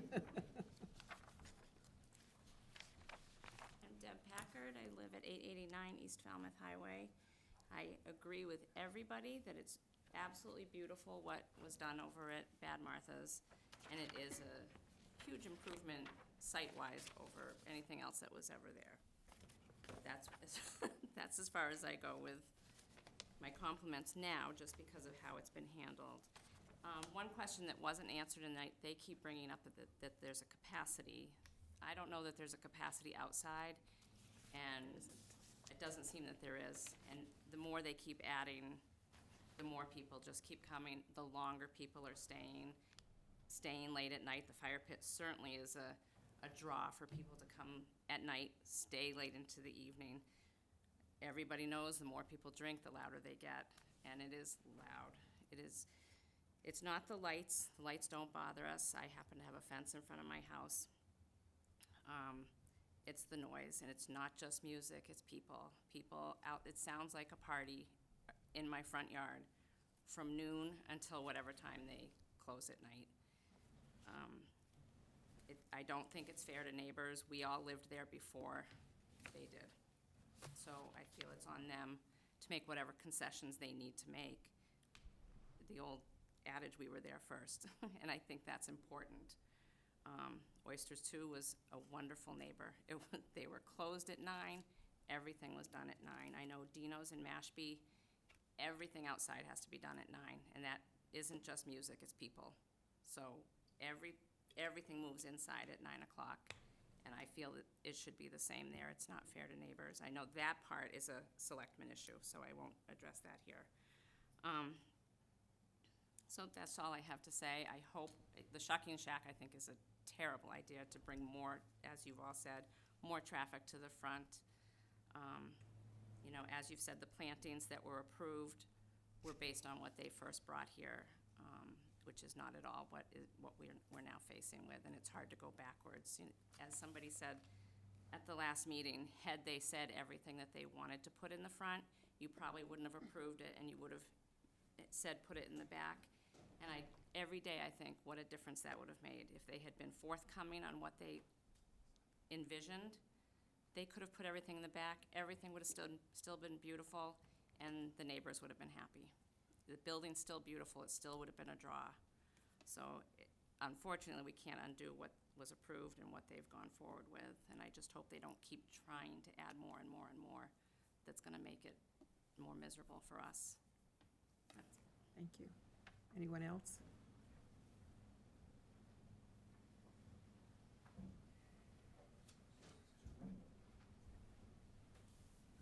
I'm Jody Whiten, and we're at 897 East Falmouth Highway, which is directly across.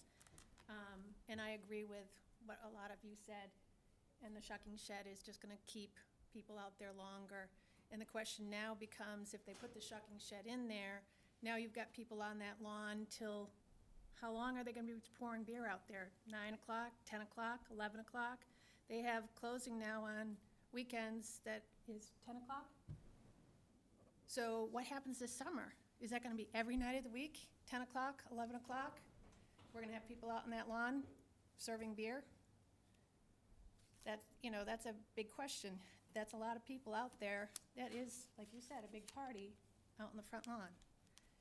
The other is that what they've submitted for the noise is actually on their entertainment license, and they haven't followed that since day one. I have a text message from Josh from September 23rd with some of those same promises. None of them have happened. So I don't know if they're gonna even follow through on any of these. So that's my concern. The other night, they turned these proposals in. 2 nights later, indoor music till 11 o'clock at night. Indoor music. And their permit, the entertainment license, says it shouldn't be heard outside. And we're hearing it outside. And that's not even the outside speakers. That's indoor speakers. So that's my. Pam? This is always my concern when we have both indoor and outdoor spaces for people to be, is that the permit for parking is to limit the size of the building or however many patrons. There's a formula for that. But when you have, we drove by there the other night, again, and Audubon Circle is packed. And that, I don't believe, is part of the parking places. So what I suspect is, because we've never been able to get in there yet, is that there are more people in there than fire department would say is capacity. And on top of that, once the weather gets nice, people will be outside. So, and I remember with another site plan that I've been doggedly concerned about with outdoor and indoor seating, if you go beyond what you can have for your indoor seating and it flows outdoors, then why bother? I mean, why should we bother saying you can have 44 seats? Because then there's another 100 outside. So I think, and maybe in some of our decisions where there's outside capacity beyond where the parking can contain it, that we have to write something in, that we just don't have just unlimited parking on the site that's partly Mahoney's and partly Bad Martha's. But I think we just have to do something to control that, because if you have less people, you have less noise. I mean, that's just common sense. And I also, reading through some of the comments that were sent back, I think it's pretty rude for anybody, don't say anything, but to write back, I think it was very poorly written, kind of demeaning, because people have the right to have some semblance of quiet in their homes. So, I think the she-shack or shucking shack or whatever is gone, and I think, I agree with Charlotte, maybe we just close up that pit see what happens during the summer. So things are contracted rather than expanded. Because the more you have, the more people that are gonna come, and the parking is, I mean, if it's like this at this time of year, I can only imagine what it's gonna be like during the summer. Jim? I'm going to agree with my other board members. I don't want to argue with them, but I would like to point out that the intensity of this site is way underutilized. This is a huge site. It's I know. B2 zoning. What percentage of the development are you using on the site? 12% or so, I think. And they're allowed 40. So I hear what you're saying, but this is business to zoning. Okay, and you're trying to cap it down to a very small use, and it's our zoning B2, you may not like it, but it's our most aggressive zoning we have. And it's where we want these things. And they're using 12% lot coverage, we allow 40. I'm gonna vote with all of you, but I just want you to understand the underlying zoning. We gotta make sense of what we're saying and not just make it be our personal opinion or how we feel about this. It's what this site and zoning does allow. And they can solve the sound problems dealing with other boards, and they should. But I'm done. I just wanted to say all those points. That's it. I'm Good gonna vote with points. everybody. We're all Good set. points. I'd like to respond to them. Okay. How long ago was that zoned? Years. Years ago. And what was the zoning, the underlying zoning where the residents are now living? Residential is the way it always been. Right. So this is years and years ago, before anybody really probably had invented some of the instruments making that noise and those amplifiers that drive us all crazy, so that it was at a different time. I grew If up we in look- Falmouth Heights. I disagree, but I'm all set. We're not gonna argue anymore. But I want to get to the point I want to make. If we take a look at our zoning map right now and see where the B2s are, kind of, sprinkled around town in residential zones, and see what has happened as a result of that, I think we need to reconsider those. And as we're thinking of, and this has come up in other contexts before, so hang on to those thoughts, because this will affect our thinking and looking at where they've been put and what can happen. But the very fact that they're allowed to do it, and could have done worse, doesn't make it right to allow this kind of a nuisance to exist across the street from a residential neighborhood. So have we all had our say tonight? Yes, I just want to make sure, Kevin, you said you're going to go and speak with your So client? I'd like to ask the board for a continuance so I can have a chance to speak with my client about, Oh, absolutely. We aren't Fine. closing this down tonight. well, there is an alternative that I didn't really want you to pursue either. So rather than that, I would prefer a continuance. There is a point I'd like to make, if I may, which is, I'm a bit insulted at the insinuation by board members and the public that we weren't forthcoming with what was being done on the site. Whether we call it a bocce court or lawn games, there was always a patio on the outside. There was always a lawn game area on the outside. It was never the intent to create a use that wasn't disclosed to this board by myself or the applicant, by anyone. Whether it's cornhole or bocce, I think it's the same as Mr. Fox pointed out. You could play bocce without a bocce court.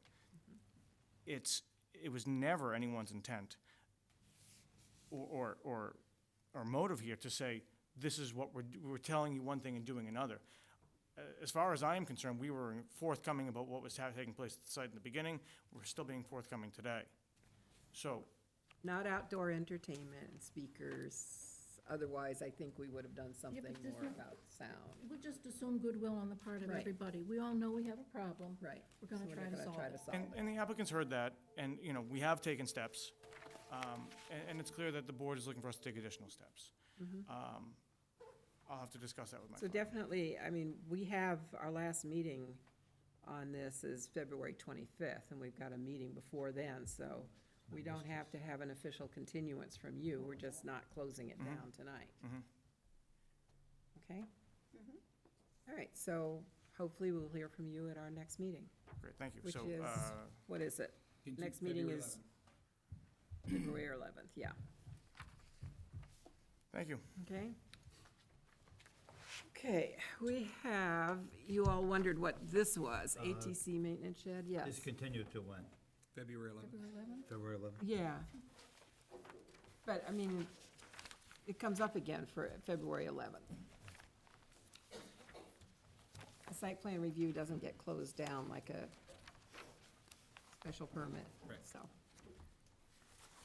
Okay, this ATC maintenance shed. So we do actually have representation from Blue Flag. Ah, we do, okay. I was wondering who was carrying that big mass of paper. No one's here to stay for this? Okay. Shocking. Good evening, members of the board. My name is Jeannie Campus. I'm an attorney with Nutter, McLennan and Fish. I'm here on behalf of Blue Flag Development, the owner of the property at 836 Palmer Avenue. We are here before you tonight on a minor modification to decisions that were issued previously. So to back up a bit, in March of last year, this board issued site plan approval and a special permit to Blue Flag authorizing improvements in connection with the redevelopment of the campground property at 836 Palmer Avenue. Those two decisions were subsequently amended in April of 2019 and more recently in October of 2019. You may recall that in October 2019, we submitted revised building plans for the maintenance shed, which is kind of the southeast corner of the property. Following comments from the board, we withdrew those plans, and we are now back before you tonight with further revised plans for the maintenance shed.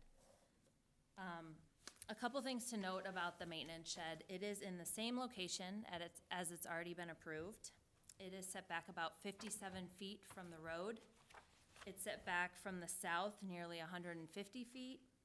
It consists of 1,698 square feet of gross floor area. That does not include an overhang that's proposed for golf carts.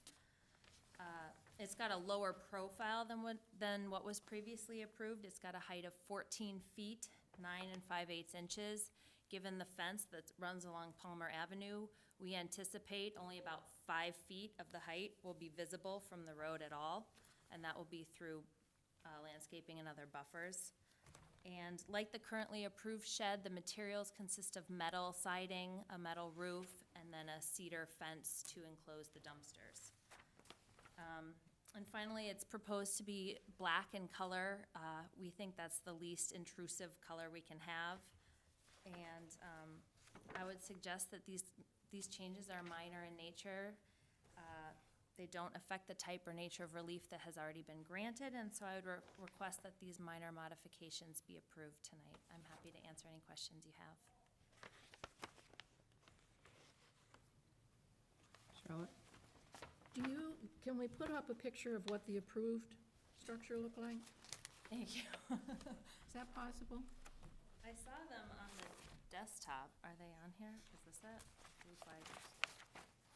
Oh, look at this.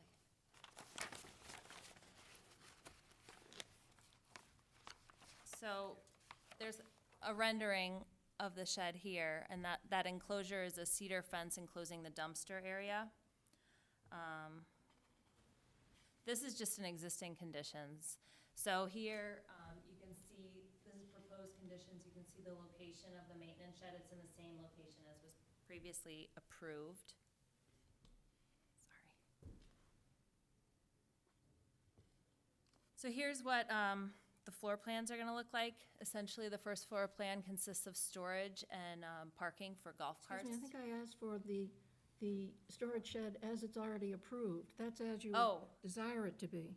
You're right, I'm sorry, hold Yeah, on, let me try thanks, to. I'm sorry. I was wondering how long you were gonna let that go. I'm sorry, I thought she was yeah. getting there. I didn't wanna jump in, but, Is this, nope. I don't know that we Are you have the original plan that showed the. we did, we saw it, it was a wood structure. We do, but it's not on No, on the drive. Sorry, it wasn't, I do have some plans I can, pass along. I did not There anticipate might that be some question. confusion, so it was originally permitted in March of 2019. It was modified, reduced in size in April. So the latest, I'm just curious about seeing what we approved. here's the latest approved plan. You can either walk by, you can pass them around. There's previous, but you can see it's a gabled roof. It's slightly smaller in size.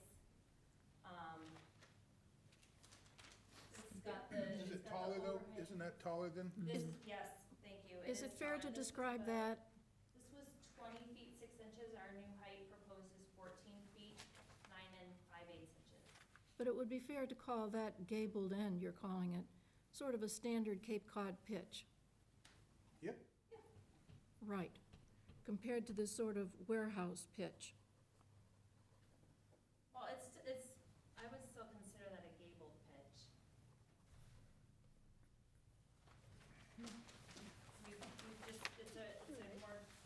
It's a more gradual pitch and a lower pitch than was what. It's a modern steel building as opposed to a metal building. Opposed to a traditional building. It's gone from being something that would be invisible in the neighborhood because it has the pitch of the other houses, to something that will be visible because it's different.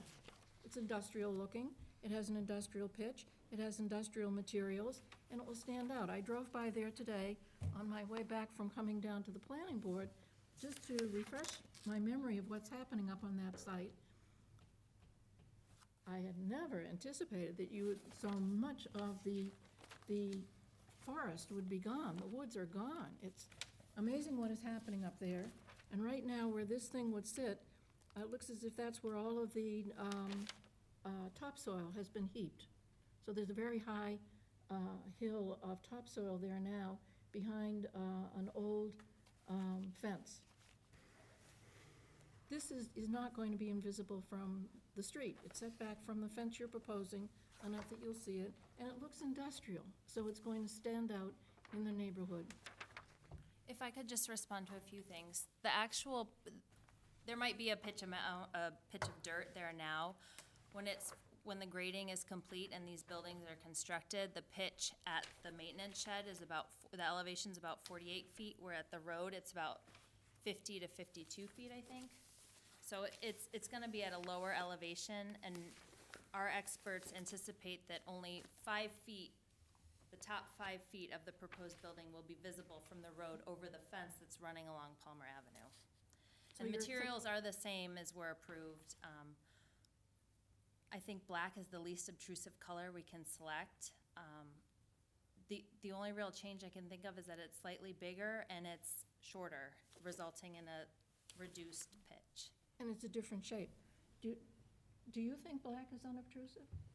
At night, I mean, I think white would be much more visible than black through I mean, you have to understand there's gonna be buffering there as well, and landscaping, and the cedar fence that's attached to this maintenance shed is also gonna face the road, so that covers a majority of that side of the building as well. Jim, your memory is that the original that we approved I thought it was wood. Wood. I thought it was a wasn't wood. metal. I think we're getting, there was an interim plan that you think referred to as approved, but it wasn't, it was disapproved. That was that was the Quonset hut? Yeah.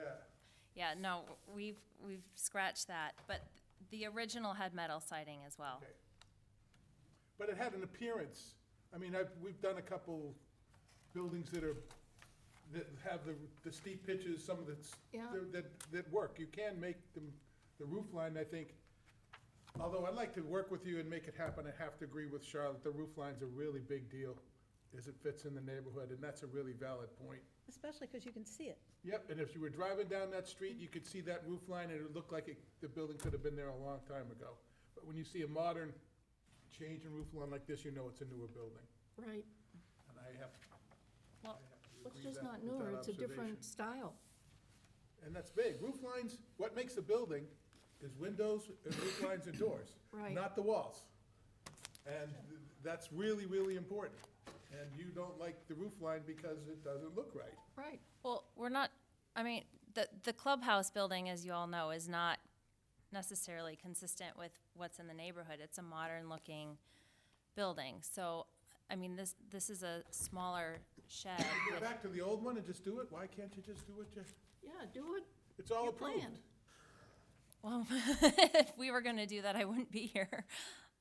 They would like to make the change. I understand, on the one hand, I understand why the roof is so important, but on the other hand, it's shorter, so it's gonna be less space that's actually visible. But if you have a roof that fits into the overall environment of Falmouth, that looks more fitting, as opposed to something, just because it's shorter doesn't mean it's more aesthetically pleasing. So, could you go back to your client and say, we just don't like it? I can, but Charlotte, I'm gonna go back to your comments in the hearing before. If you go to the building, when you look at it, are you gonna notice a difference of 5 feet? It's not the number of feet. It really isn't. It's the shape of the building. The shape is still the same. The building is in the same location, it's a A shape is a rectangle. three-dimensional thing, and the three-dimensional thing that you're proposing has a squat, low roof, spread-out look. It looks kind of, ranchy, but in fact, it looks industrial. Whereas directly across the street, almost directly, slightly diagonally across the street, actually up above this, so you can see it better, there is a cedar shake, painted gray with white trim, Cape Cod house with the standard gable pitch and a couple of dormers. Very standard Capey house, you could find it anywhere. And there's one just before you get to that slight curve, and you're putting this building right at that curve, so that you're driving, as you come from the north, it would be from the north side, you're driving down, looking over the fence, actually, into wherever it is. You're gonna see it. And painting it black, which is such a weird thing to do, you're really going to wonder, what was that? Is there a better color? Of a metal building? Sure, I would have to give that thought. okay. I would say Gray. yes. Great, okay. Just gonna say the same thing. Because I if got you're there. getting the Cape Cod pitch, Or mushroom Gray color. with black trim or gray with white or trim? mushroom Yeah. color, taupe, Oh, yeah. Paul? We're open to the color more so than the Than the pitch of shape? yeah, You can change that pitch. I know, but if we wanted to, they want it like that for a reason. I honestly don't quite know the reason, but that's what they've proposed, and that's why I'm here tonight and the main difference is we've all noticed is the pitch. We're here for another reason. Paul? No matter what we do here, we're talking about almost 100 Airstream trailers. So no matter what goes in there, it's gonna look different. Yep. So if you tone it down, maybe gray or something, that would be fine. But you're talking about Airstream trailers, and they're gonna look very, Shiny. almost obnoxious in that environment. But that's what they're planning to do. So this is a very small part of it, and I wouldn't be terribly worried about it. Oh, you think it's gone to hell already? Well, Airstream's kind of retro. It's It new is an older standard. view. I don't think he said that. I was. I am not as concerned about the pitch as everybody else is. I am concerned about the black, because I think with only 5 feet going above the fencing, if we changed it to a mushroomy color or a gray, Cape Cod gray, whatever, and you had the more shallow pitch, I'm not as disturbed as I would be to see 10 feet above whatever you have there to block the view and a Cape Cod pitched roof. I'd rather see less on this and if an appropriate color behind fencing than I would 10 feet above it. So there's a compromise. No, there was just a change in color. Well, that's a compromise. Yeah. I'm just saying, I am not as opposed to it, because like Paul said, you're gonna have Airstream trailers all over there. The clubhouse is more modern. And But I do think- understand Charlotte's point. There's a I rhythm when you drive down the street, and windows and roof lines, and it's a pattern, and it's a feel you get, and that's a good Right. point. But it is also, I think Paul's 50 Airstream things in there, it also gives it a different view. So I'm not as concerned It's how about hard we're this. trying to do something. It's hard. But she was hoping to have a decision tonight. We rarely render a decision. Yeah, maybe you could go back and ask about making it a Cape Cod pitch. That's what was originally proposed and approved. They could make it a little bigger without changing the pitch of the roof. Just change the color and you're fine. Yeah, change That's all the you have color to of do. the siding. Charlotte, here's the thing, though, I think there's something that's going on that makes it not work. If they were to put the Cape Cod pitch on that footprint, okay, what they've done is they've made the building Wider. wider. You put the Cape Cod pitch on it, the roof is gonna get huge. Right. And that's what they're wrestling with. it becomes a substantial structure because the angles. So we might not approve it at all. Well, it wasn't gonna be what we originally approved. It would have been the question of why are you having such a large building in the front yard? That might have been another issue. Right, so. But I see the size of the building, you just can't change the roof line without it The gets whole a lot building big- grows. It gets bigger. The scale of the building really changes. Well, maybe we shouldn't approve it. Well, they need storage for the golf carts and, Well, Everything else. the shed has already been approved. I think the most you could do is not approve the proposed amendment. Yeah. Right. I mean, if the board would prefer, I can go back to the client, I can withdraw this and go back. I think we can agree to a change of color if that's what it's gonna take tonight. It's up to you guys. I don't think you have to withdraw anything, because you actually came in looking to get administrative approval, if that was possible, but you are here tonight, and there's no date on this, so, Come back anytime. yeah, Right. whenever you're prepared to do so. Okay? So if I could just confirm, the feedback is mostly the roof pitch? And the color. The color we can change right now if you'd like. If that's not gonna do it, though, I wanna make sure I go back with proper But input. we would probably like to see what it looks like.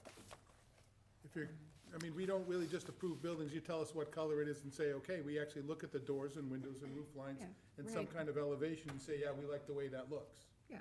And what- that's what we did the last time you showed us one, we like the way it looks, and you haven't showed us one that we like it with the changes yet. Your client might decide to just build what they have approval for.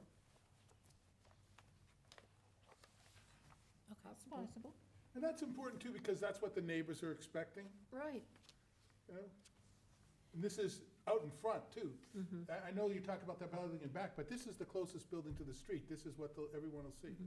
So the decision of the board at this point is, go back and talk to your client and convey our two dismay areas. One is the pitch of the roof, and the other is the color. Or do we have to decide the question asked to us? Administrative approval or not? It's not on here, it is on here as administrative Well, approval. is on the there. first step in the process is when someone comes in and says, is the board comfortable with an administrative approval? The other answer is, no, we're not, we want to hold a whole hearing and bring everybody back in. So I'm hearing the board say that I didn't hear anyone say we need to have a full-on hearing and notify all the abutters. We're still talking about an administrative process, but what is that structure that we're going to approve administratively? Right. I just have one thing. I know the neighbors are very upset about the clear cutting that's been done there, because they said no one ever mentioned to them all the trees that were gonna be removed. And one gentleman who I think they had been, he'd been sort of the liaison from the neighborhood association. He said he was shocked when he saw all of that going on. And nobody came, no one's been back to talk to the neighbors. And I think, you may wanna just mention to your client that cutting out the neighbors is not a good idea ever. No, I don't think that's their intent at all. And I know, this is a large site, and when clearing and this stage of construction is going on, it always looks worse than it obviously will when it's done. But we have, thousands of plants proposed to, 1,100 and change, I And think. they're not all in, right? no, none of them are in. Yeah, I think that's what we're missing, So the I 1,100 think, plants. I think once, I know now it looks worse than it is, really. I mean, I'm sure. once it's done, it will look better. But I also don't think it's their intent at all to exclude the neighbors, so I will pass that along to Yeah, them. please, because I think it's really important to stay in touch and just let them know what's gonna happen, so they're not, Sure. why did they cut all the trees down? I don't want to speak for the other board members, but what I think I've heard is if you put back the original shed and build it as designed, you don't have to invite the neighbors back, and we've already approved it. Right. If you keep making changes to it, we might go back to have the neighbors come back in again, and I don't think you want to go there. Not now. Not now. No, That's a big job. Notification, a new hearing's a I understand. whole nother ballgame. And so we could make an administrative approval to minor changes in the structure. Sounds like that's what we're saying. Maybe, but. Maybe. Better to do it as they designed it, we'd be done. Yeah, just go with what they've got, because you've sort of lost the trust of the neighbors with all the trees gone. Well, we've been constructing according to the plans. We haven't, Yes, but seeing Not is everyone reads the believing, and now plans, they yep. believe they were fibbed to. okay. So I as will- I understand it, the board would like to see some changes to the design of the building that's proposed. And that's the conversation Jeannie's gonna have with her clients, and then come back when they've resolved that internally and bring to the board, here's the revised changes based on the board's feedback. And it might be handy, and I'll make sure that we have what the original building was, so we've Sorry got about that, yes. Well, it was, because I didn't anticipate that question, just to show what the change was from the original building to what's been proposed now. That makes Because the sense. neighbors are gonna hold us responsible for that change, for that That's right. administrative approval.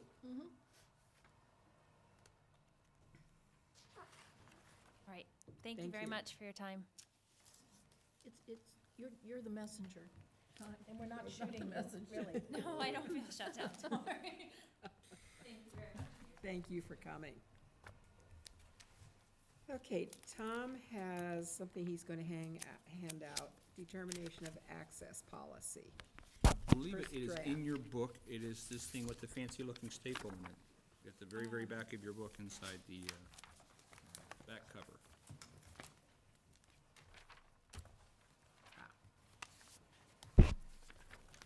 I love this staple thing, Isn't by that the way. cool? What's nice is you can just put it in a shredder. You don't have to worry about the Right. staple. Hopefully after you've read it. What? Don't you say this? Kidding me? Forever and ever. Tom made a joke, you didn't hear it. No, Said, hopefully you shred it after you've read it. of course. And made notes on it. Yes, please. So, as we've talked about before, the planning board has been producing determination of access since at least 1986, but we don't have any sort of record or process for this. So, in discussions with council, we decided to try to put together something. I reached out on the planners listserv. There's 829 or so people subscribed to the listserv.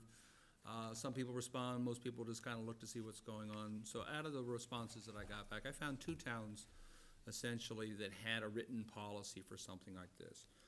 One, Reading, Massachusetts, and another proposed by a planner I've known for quite a bit, who worked for DCR back in the day. He's retired now, working as a rural planning consultant. So we've got some of the standards that he put together for Peterborough. So there are 2 things in the memo that I want to talk about. One is what that process would be, and one is what those standards might be. So currently, the board has a policy in place. It's been voted that we won't consider any property as we will not consider a way that is less than 18 feet wide as adequate access for more than one lot. As we talked about before, the way isn't just the pavement, the way is the area that the pavement and all the utilities go into. So the planning board has this policy that says, we won't consider anything less than 18-foot right-of-way as appropriate for considering additional lots or access. This width seems fairly generous from what other towns with written policies have. As I said, in Reading, they look at actually bringing a street up to a subdivision standard. That's a 30-foot right-of-way, a 30-foot to 28-foot of pavement in a 50-foot right-of-way. And to me, that is just indicative of somebody who doesn't want to see anything built. And it's a terrible waste of pavement and a huge stormwater impact.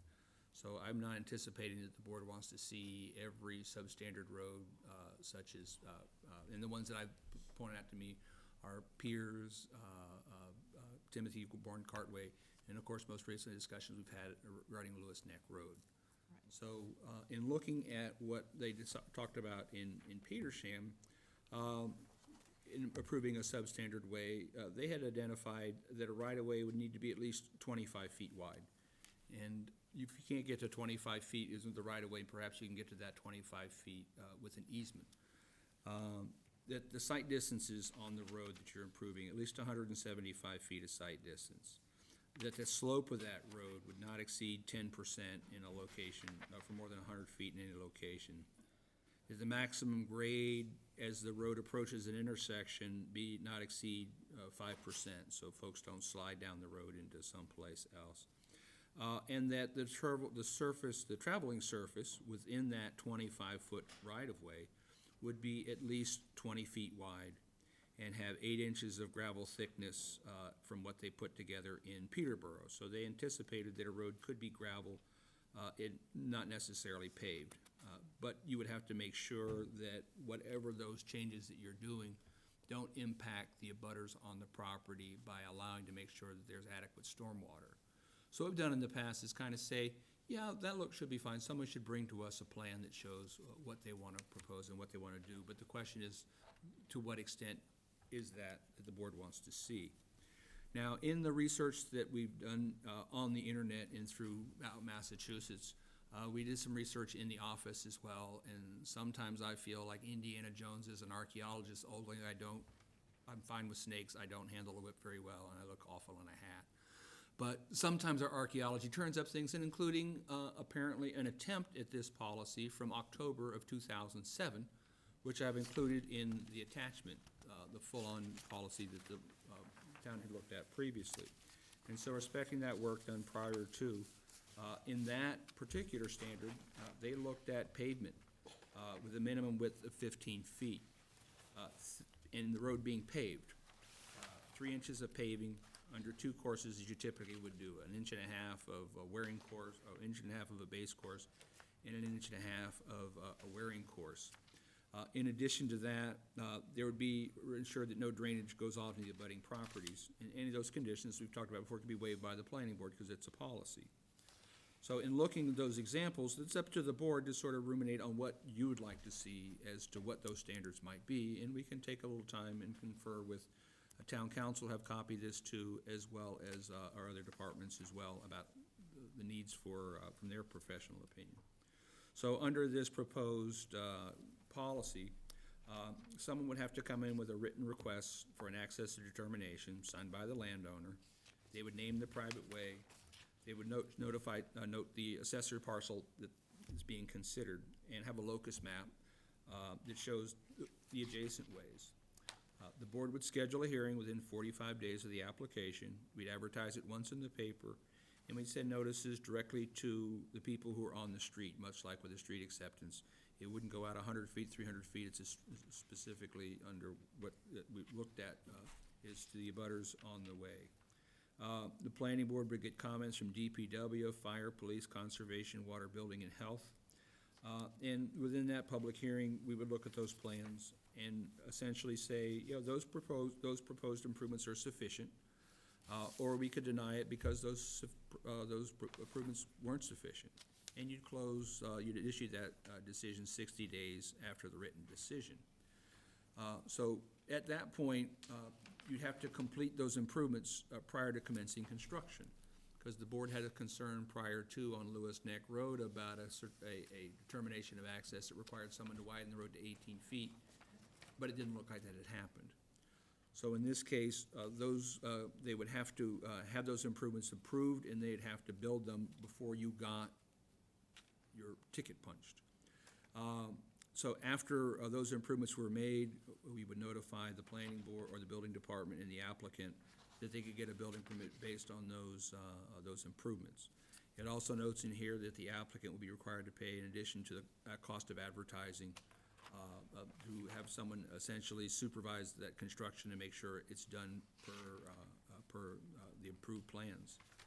Now, this is a determination of access, which is what we've typically done in the past for a lot that exists in the course of an A&R, which is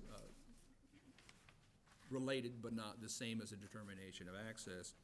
At that point that a person made these improvements, likely the board would be inclined to endorse an A&R plan as well, because as we've talked about before, the endorsement of a board of an A&R is dependent on the plans that exist, or the conditions that exist on the site. It's not what you're going to do, it's what's there now.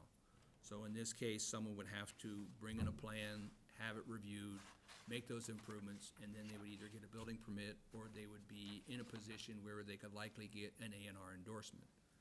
But That's where I specifically put the A and R part at the bottom, because these aren't necessarily specific to an A and R. And according to my research, I haven't found a plan yet, a determination of access yet, that dealt with an A and R. They've been on previously existing parcels on places like Timothy Bourne Cartway, Nashun, some other streets as well.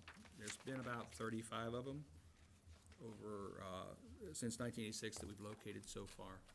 The high point being 1986, when there were 6 of them.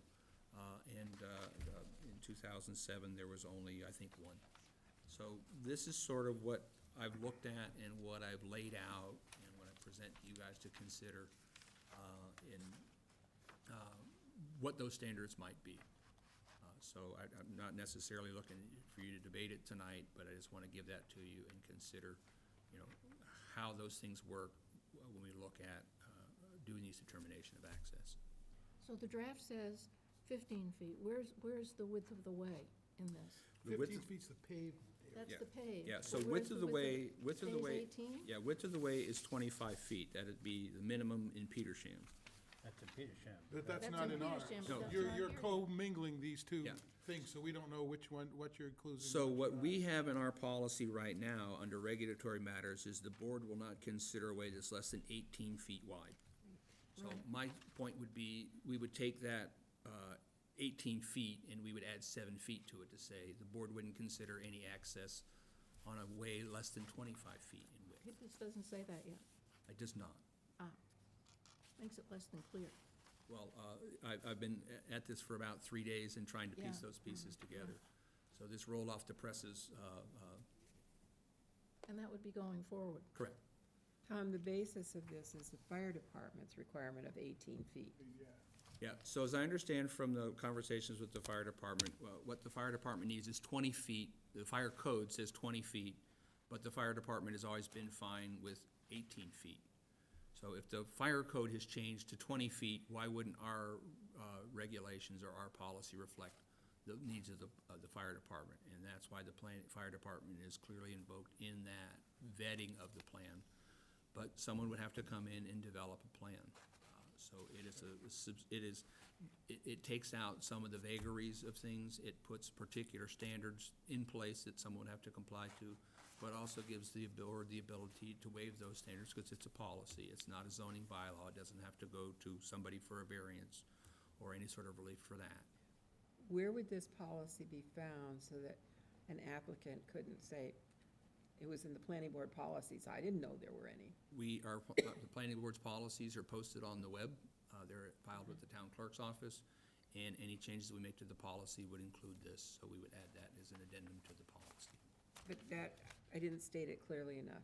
They know that there are zoning bylaws, they know there are building codes, they know all these things that are officially voted. And we would like to keep this as a policy so that we can do a little bit of finagling here and there, perhaps. How would they know to go looking for a policy? Only that it's listed in our, on our website, that the planning board's policies, it's clearly in that left corridor. We can show it on the website. Yeah, I understand it's there, but what would cause them to go looking for that? They would like to go to the building inspector and say, I'd like a building permit for this. Uh-huh. The building inspector would say, I can't give you one because I can't determine that the access is appropriate. for Okay, your site." that gives me the answer then. I could talk about Yeah, this. Jim. I'm afraid of the 25. Yeah, I am Feet. too. I believe the nature of our town, the antique, old New England, we have a lot of these rights of way. I mean, we're fighting with, somebody's trying to do it on 12, and we are saying 18. To go to 25, I think, is too much of a jump. Right. And I think what we'd end up with is it wouldn't look like a country road anymore, and we would hate it.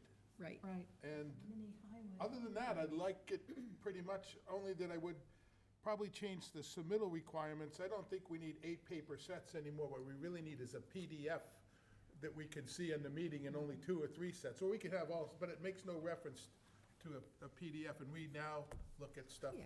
on the screen. Well, this and, is you know, I know, it's, 2007. right, so I just, while we're Yeah. updating it, that's really minor, but I think that the 25 or 25 whatever is it too much. you know, we're trying to deal with somebody who has 12 when we're making him go to 18, and we saw what we've done with that. So maybe one step at a Well, time. we also said 16 paved and 2 feet on either side Right. would be okay. Right. So this is a reduction in that, Yeah. 15 paved. Paul? Are there provisions for a dirt road on some of these developments? Some are, Well, other- for the purposes of our discussion, there are options for gravel roads and there are options for paved roads. Okay. In the case of some of the determination of accesses in the past, the board has said, yeah, put gravel down, compact it. And each one is going to be dependent upon the conditions. If you've got a way that's got somewhat of a slope to it, then gravel may not be the best thing to do at that point. And gravel is one of those things that's a higher maintenance. But whatever you're going to do, you want to make sure that when you're improving a way, that you're not creating this negative externality, you're flooding someone's property because you made those changes. So I think having a plan and noting where the drainage is going to go is very important to make sure that you're not creating problems for the neighbors. I want to suggest if anyone's out driving, I've recently had occasion to drive a road that's been in our town for a very, very long time. It's Haynes Road in West Falmouth and Sippawisset. 2 cars cannot pass on that road. I had to back up today to let somebody come out. It There's is, one right next to this. yeah, Here, it's the very next road beside us. well, that's got It's like buildings on that. either side, yeah. Yeah. Glendon, yeah. I use that as a parking lot. Oh, Paul? Yeah, I agree with Jim. yeah. I think the 18-foot right-of-way is the one we've accepted all along, acceptable to the fire department. There's no reason to go to 25 feet in many of these areas. So if you had 18 feet with a 20-foot right-of-way, I'd be happy with that. Because you don't want to cut down all these trees and do all kinds of things like that. Because most of these roads with our private ways, with our issues of access, are relatively Well, wooded be areas. careful what you're saying, though. You said with a 20-foot right-of-way. Yeah. That, they may not have a 20-foot right-of-way. The right-of-way's probably gonna be 18 feet 18, with the you just- 20-foot of cutting of trees for the show for fire department, and that's what we've agreed to.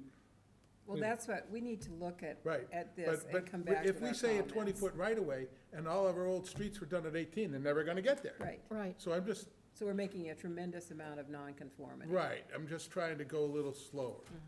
But Well, the the- standard is 18-foot. Yeah, Right.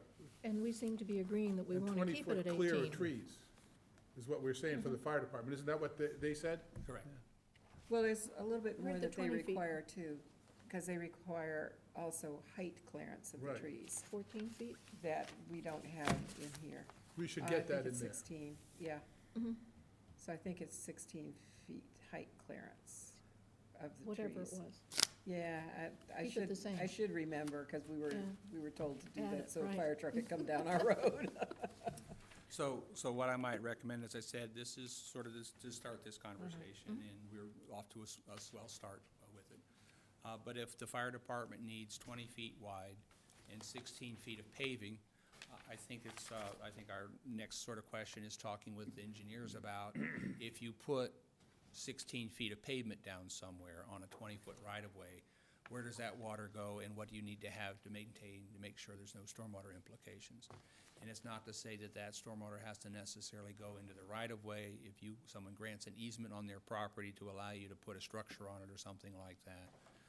But if we need to make sure that we're clear with what the fire department needs, gracious as we want to be to allow people to build housing on substandard roads, there's still that safety factor that we need to make sure, and that safety factor is not just the fire department's access, but also, people's comfort in their homes, that they're not being impacted by someone improving a way to get an additional lot on the road. Thank you, Tom, and then I guess this is homework for our next meeting. Could I just ask a question? Back in here in the section on page 2, the case of Petersham, Massachusetts, one of the provisions, I don't understand what's involved in it. The provisions are made for public utilities without cost to the town. What does that mean the developer has to do? Well, typically, there's a water line on a road. There may be electricity, cable, stormwater. There may be gas, natural gas. So those utilities you would typically see along a roadway. Do they have to be under the roadway? Can they be somewhere else?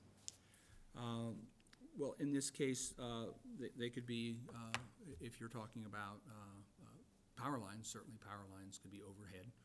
But, things like water lines and things like that are clearly, in the ground. If 15 feet's paved and it's 18 feet wide, you could put it in that extra 3 feet. Potentially. Okay, just wondered what it meant. All right, thank you. One of the folks I'm having a conversation with would like to bring natural gas down the road. And the utility has told them, well, if you want to bring natural gas down the road, I can't do that until you've got a foundation on the piece of property. And so this person would have to improve a road, perhaps pave it, and then have the gas company come and cut the road open that he just paved to put a gas main in. So that width of the road, that width of the right-of-way Yeah. helps with some of those things. So we're having that ongoing discussion about how to deal with that. But, there's a lot that goes into that right-of-way. That's why we typically see in a subdivision a 40 or 50-foot right-of-way in order to have room for 2 lanes of travel, a sidewalk, water lines, sewer, gas, all those kind of things that typically go in the right-of-way. As you learned on the Route 28 study, a lot of people think their yard goes up to the road, but it doesn't. And we Right. thank those people for mowing the right-of-way and making it look nice and planting it. But there's more to a road than just that pavement in that right-of-way areas where you put all that stuff. And the most problematic thing with upgrading a substandard road is making sure you're not gonna wash out the neighbors down the street or to the sides. Thank you. Okay, next subdivision regulations, and we're continuing that to February 11th. And then there were 340B plans that Tom sat in on a staff meeting discussing them, and he'd like to bring us up to speed on what's going I on. have pictures of them if you'd like to see them, or I can discuss them from here, whatever the board's pleasure. Whatever you want. If you put them there, the public can see The them. public can see it. Yeah, remember, this is for people at home.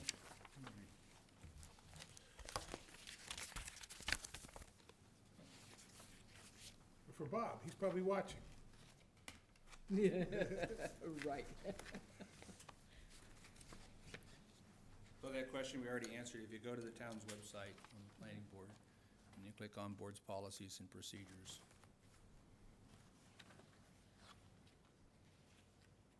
There they are. Makes it easy to find.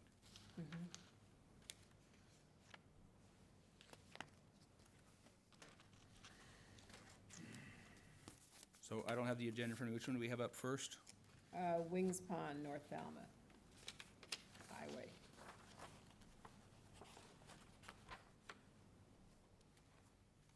There we go.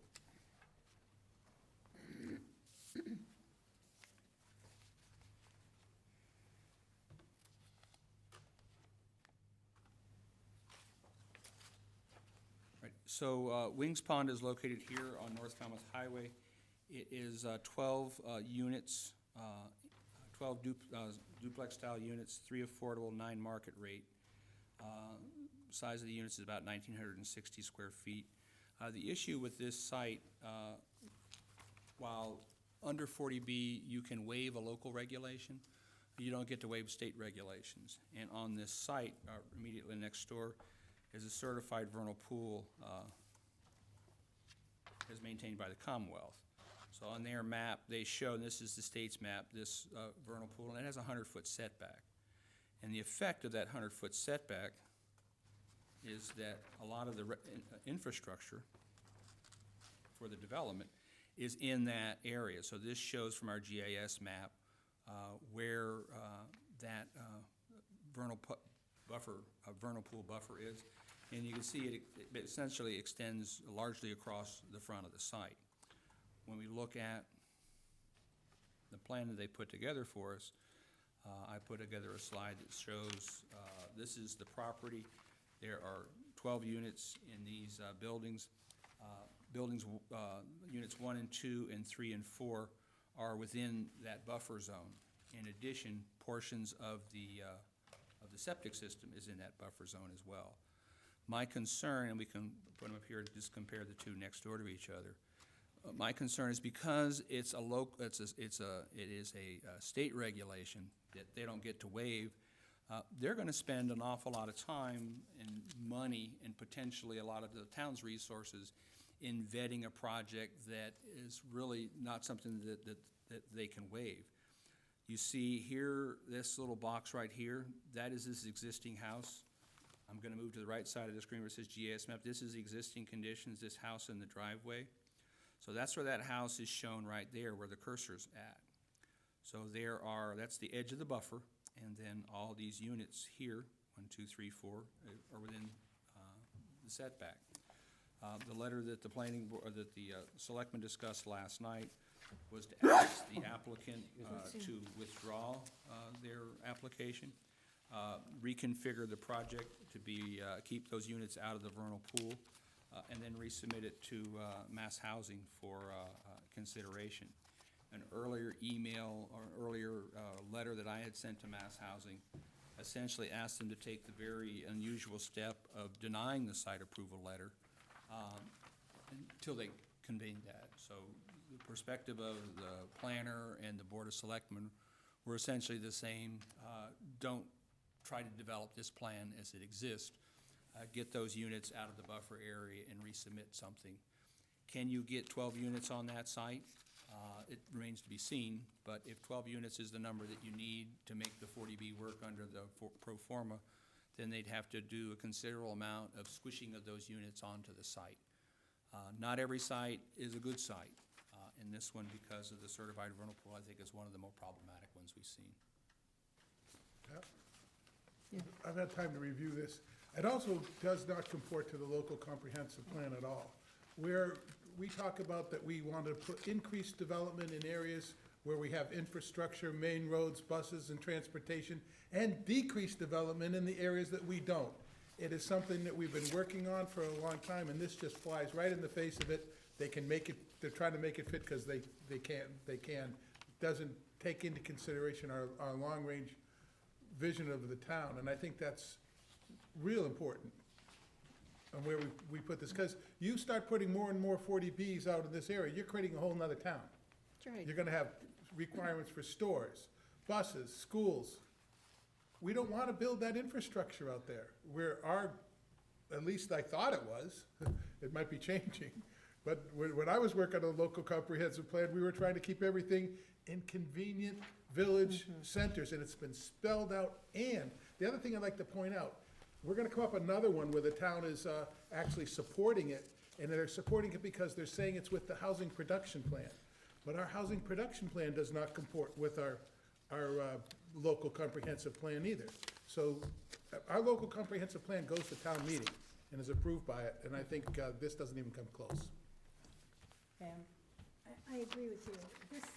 But Mass Housing also has its own requirements for it to be an area where people could walk to work, where there was public transportation, children can walk to school, there's a library. We didn't do our plan in a vacuum, it's done that way. No, I understand that, but what I'm saying is, in my prior life, we turned down many 40Bs because they were in areas like this that did not conform to Mass Housing's own regs. And if you're out in the wilderness somewhere, I mean, we don't have anything in North Falmouth. I mean, we have a lot, but we don't have, No, I know what you mean, and we want to keep it that way, just as Jim said. How does it happen that the two pieces of the town that respond to this, that get to speak to Mass Housing on this issue, don't agree with one another? Wouldn't there be possibility of the town speaking with a single voice? Well, I think the town's single voice is this is not an appropriate site for 12 units on it. Yes. Now, under 40B, they don't have to comport with local regulations. So True, all the true. planning, all the zoning we do goes out the window because it's a 40B and they get to override those local But regulations. one letter is saying turn it down, and the other is saying, fix it up. Yep, my letter was turn it down, Yeah, and the Board of Selectmen's was change it and resubmit it. Don't Then approve that- this plan. that's what I'm asking. Is there any possibility for closer coordination between the Board of Selectmen and the Planning Board and the Planning Department? Well, and one of the things that's problematic with the 40B process, and we're at this point right now where they haven't applied for a 40B, they've applied for a site approval letter. So that first step is the applicant goes to the state and says, we'd like to do a 40B on this site, and the state takes that information, they forward it to the town, and they say, "Town, what do you think of this guy's idea about putting this on their property?" And the town has 30 days to reply.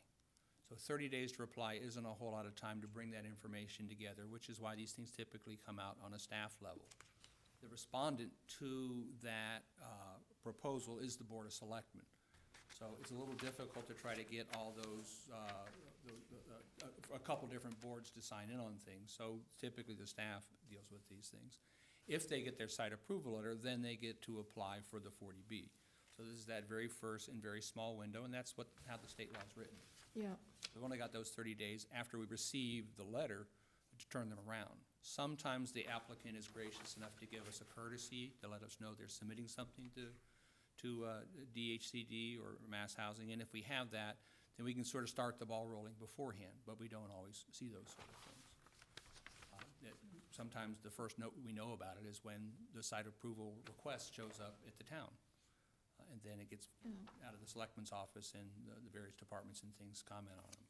But we do, as town departments, look at these things, discuss them, and put those recommendations together in the information we're providing to the boards that are gonna look at these things. In theory, when they do get a site approval letter from that subsidizing agency, be it Mass Housing or DHCD, they'll include in that letter, the town, work with the town towards addressing this issue, and work with the town towards addressing that particular issue.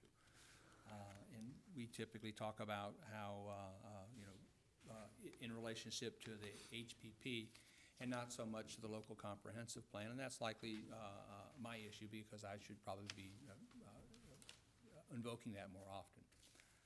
But as we pointed out under the housing production plan, this is not the type of units, not the type of location that we want to, but under 40B, that stuff doesn't matter. Can we move on to the next one? Yeah. Who's the applicant on this case? It doesn't say who it is. Is it a local town agency? No, the applicant is a limited development corporation. Brown LLC, I think, is the name So it's of the not a applicant. town organization? No, none of these are town-sponsored. These are all individuals. This particular person, I believe it's Brown, I may be mistaken, I don't have that information in front of me. But they have a landscaping business, and he's gonna be a 40B developer. He may have done 40Bs elsewhere, but I don't know that. Nick Marone is his counsel, and Nick Marone has basically been submitting a number of the 40Bs, because we've had several along this stretch of highway. It's almost as if someone drove down the road and looked at listings and said, let's see how many 40Bs we can put on these houses that are for sale, and buy this property that, and maximize it for putting as many units as we can on it. And the next one is Village of Brick Kiln, 511 Brick Kiln. So 511 Brick Hill is one of those properties that we've had a number of conversations with the developer on. And they have,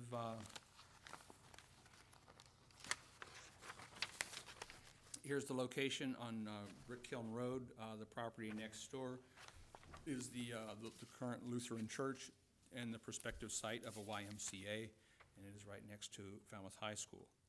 In this case, it's a 6.74 acre parcel with 32 homes, 8 affordable.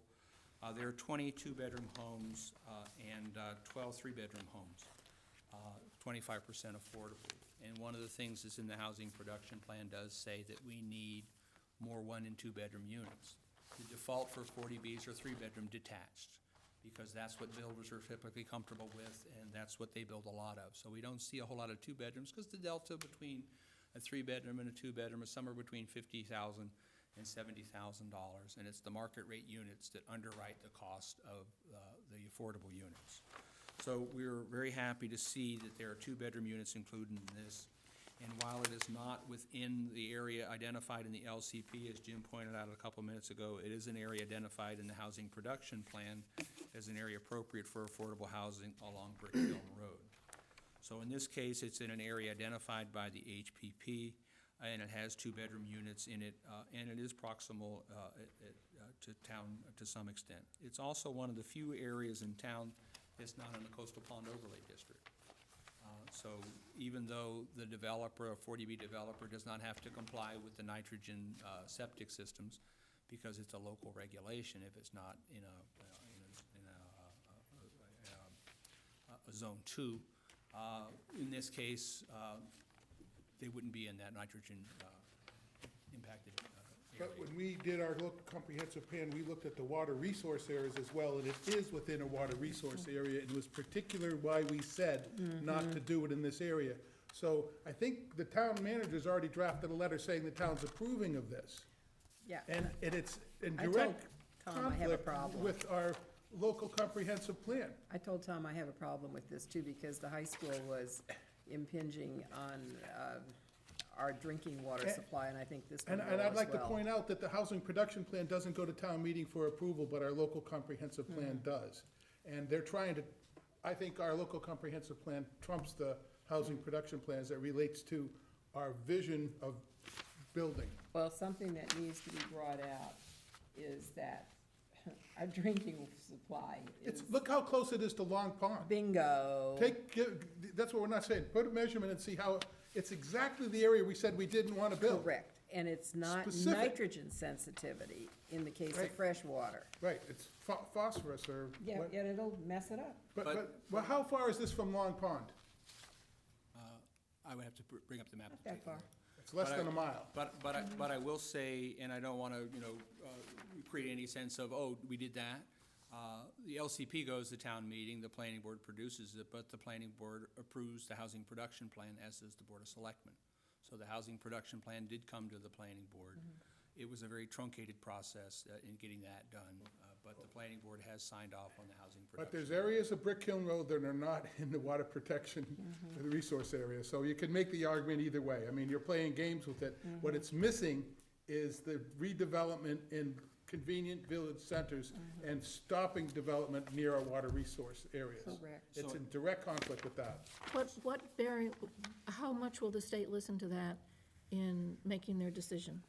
I think Do they they have to, if it's act brought to up that protect? this is likely to impinge on our drinking water supply, our main drinking water supply in Falmouth. You put 38 houses here with their septic systems, 32. 32, whatever it is, Yeah. with their septic systems. And it's inevitably going to hurt our drinking water.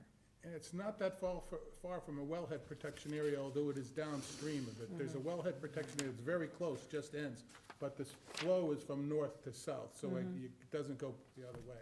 Yeah. But it does go right Down into to Long Pond. Long Pond. Yeah. So if I can encapsulate that, it may impinge on the town's drinking water supply and not an area considered for appropriate in the LCP. Can we say that it Correct, does Bill. impinge? I think it does, because that's one of the reasons that the high school had to be put on the sewer, because they were already showing John? slowed down. John? In this process tonight, are we making a referral to the zoning board of appeals, We are not at this point, we're sending comments to the state.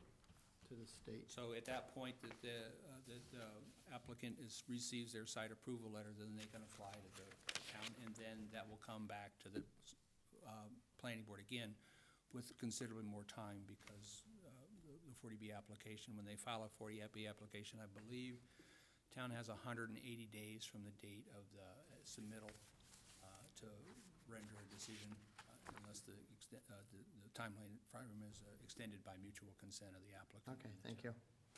This is just the first step, John. First slice of the apple. Okay, thank you. So we So- can say that it does impinge. When I talked to Tom, I said, this is perfect for a package plant, but it's maximum use of the land. There's no place for a package plant on that land. Yeah, the town comments were, It's would a like to see the small developer reduce lot sewage coverage and treatment preserve more system. open space, work with the developer to provide loop water connections through the property, extend the sidewalk from where it stops at the Lutheran church, and situate the units in a way that they maximize orientation for solar panels. John? So most of these comments that we're making tonight are comments against 40Bs that have been made since 1969. So Yeah, if- but if we you don't have a 40B. You don't, if you want to have some protection against the 40Bs. Except, we have places in town where 40Bs fit fine. And they do fit into the comprehensive plan. It's not mutually exclusive to say, The developers hear the same objections, whatever part of town it's in, Jim. Yeah, but they haven't but he heard that didn't it's gonna finish his- hurt Long Pond. Well, I understand, this is. So that's John, the what only was the thing that's rest of your different. thought? If we want to have protection, then we have to, At What? 10%. Or Only. at least have the number that we require per year Which is, to push off. Or- which is really 40B. difficult. or have plans where we want them and the developers can build them because the zoning makes it work right away. Exactly. That's one of the things we can do. sure. So that's my comment, but Okay, so the next one is Cardinal Place, Rebecca Ann Lane. and I have to recuse myself. I know you do, John. I have a budding property here, so. Well, you're busier getting up and down than I am usually, John.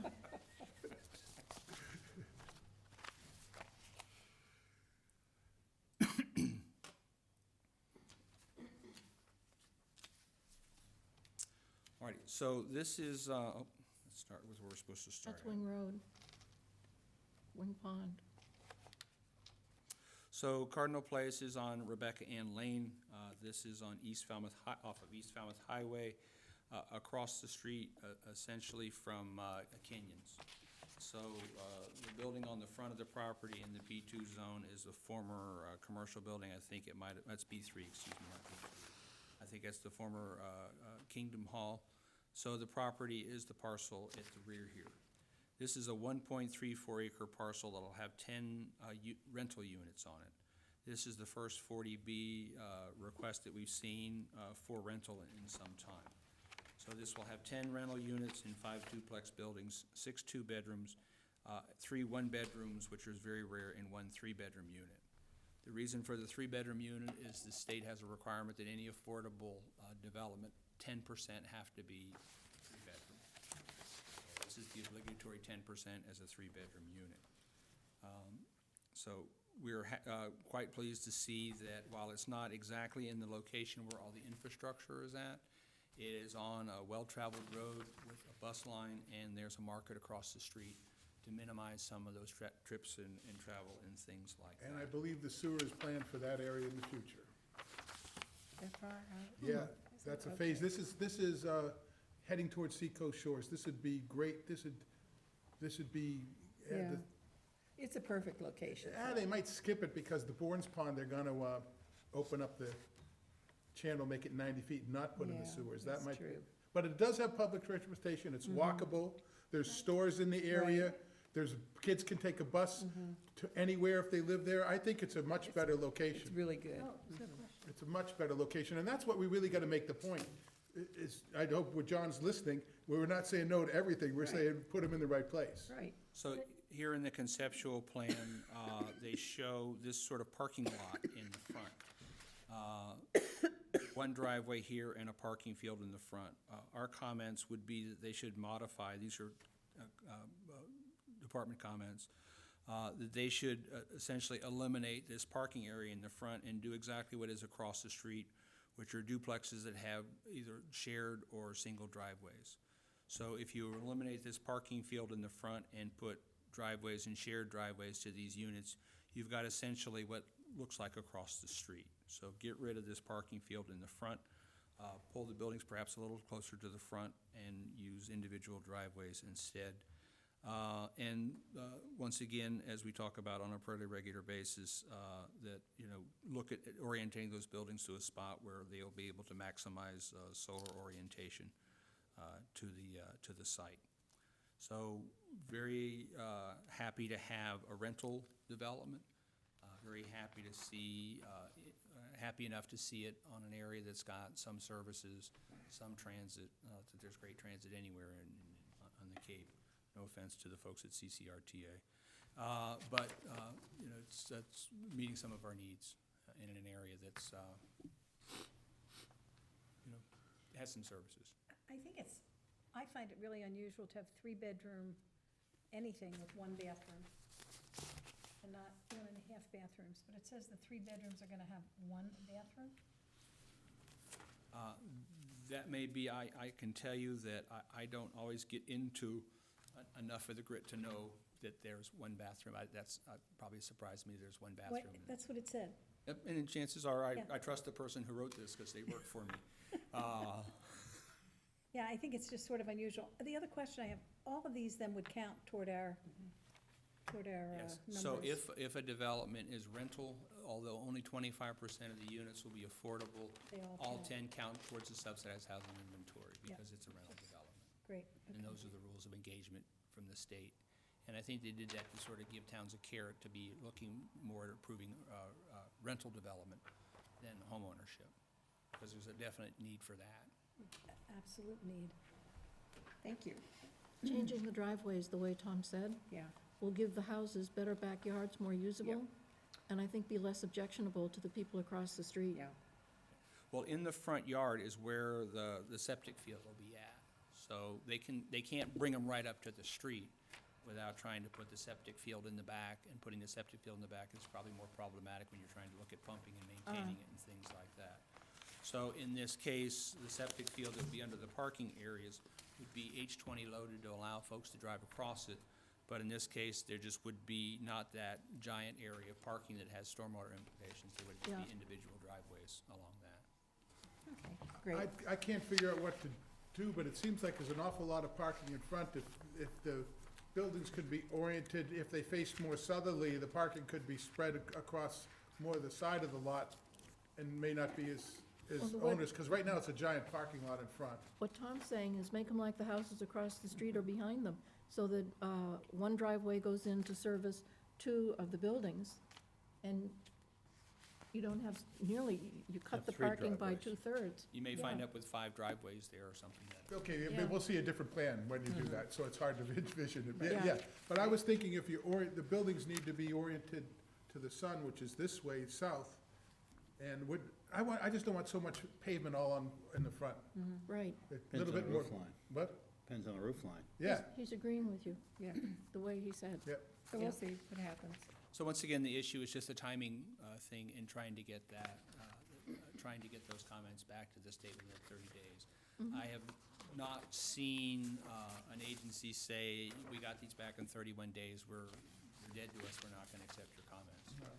But we typically try to comply with that.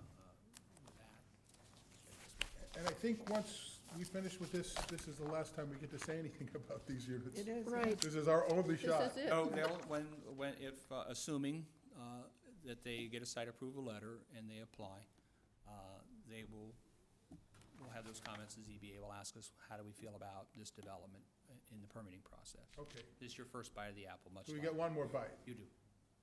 a nibble. Okay, so we have committee reports. Does anybody have a committee report? I have a question. Okay, From what? our recoding committee, what happened to it?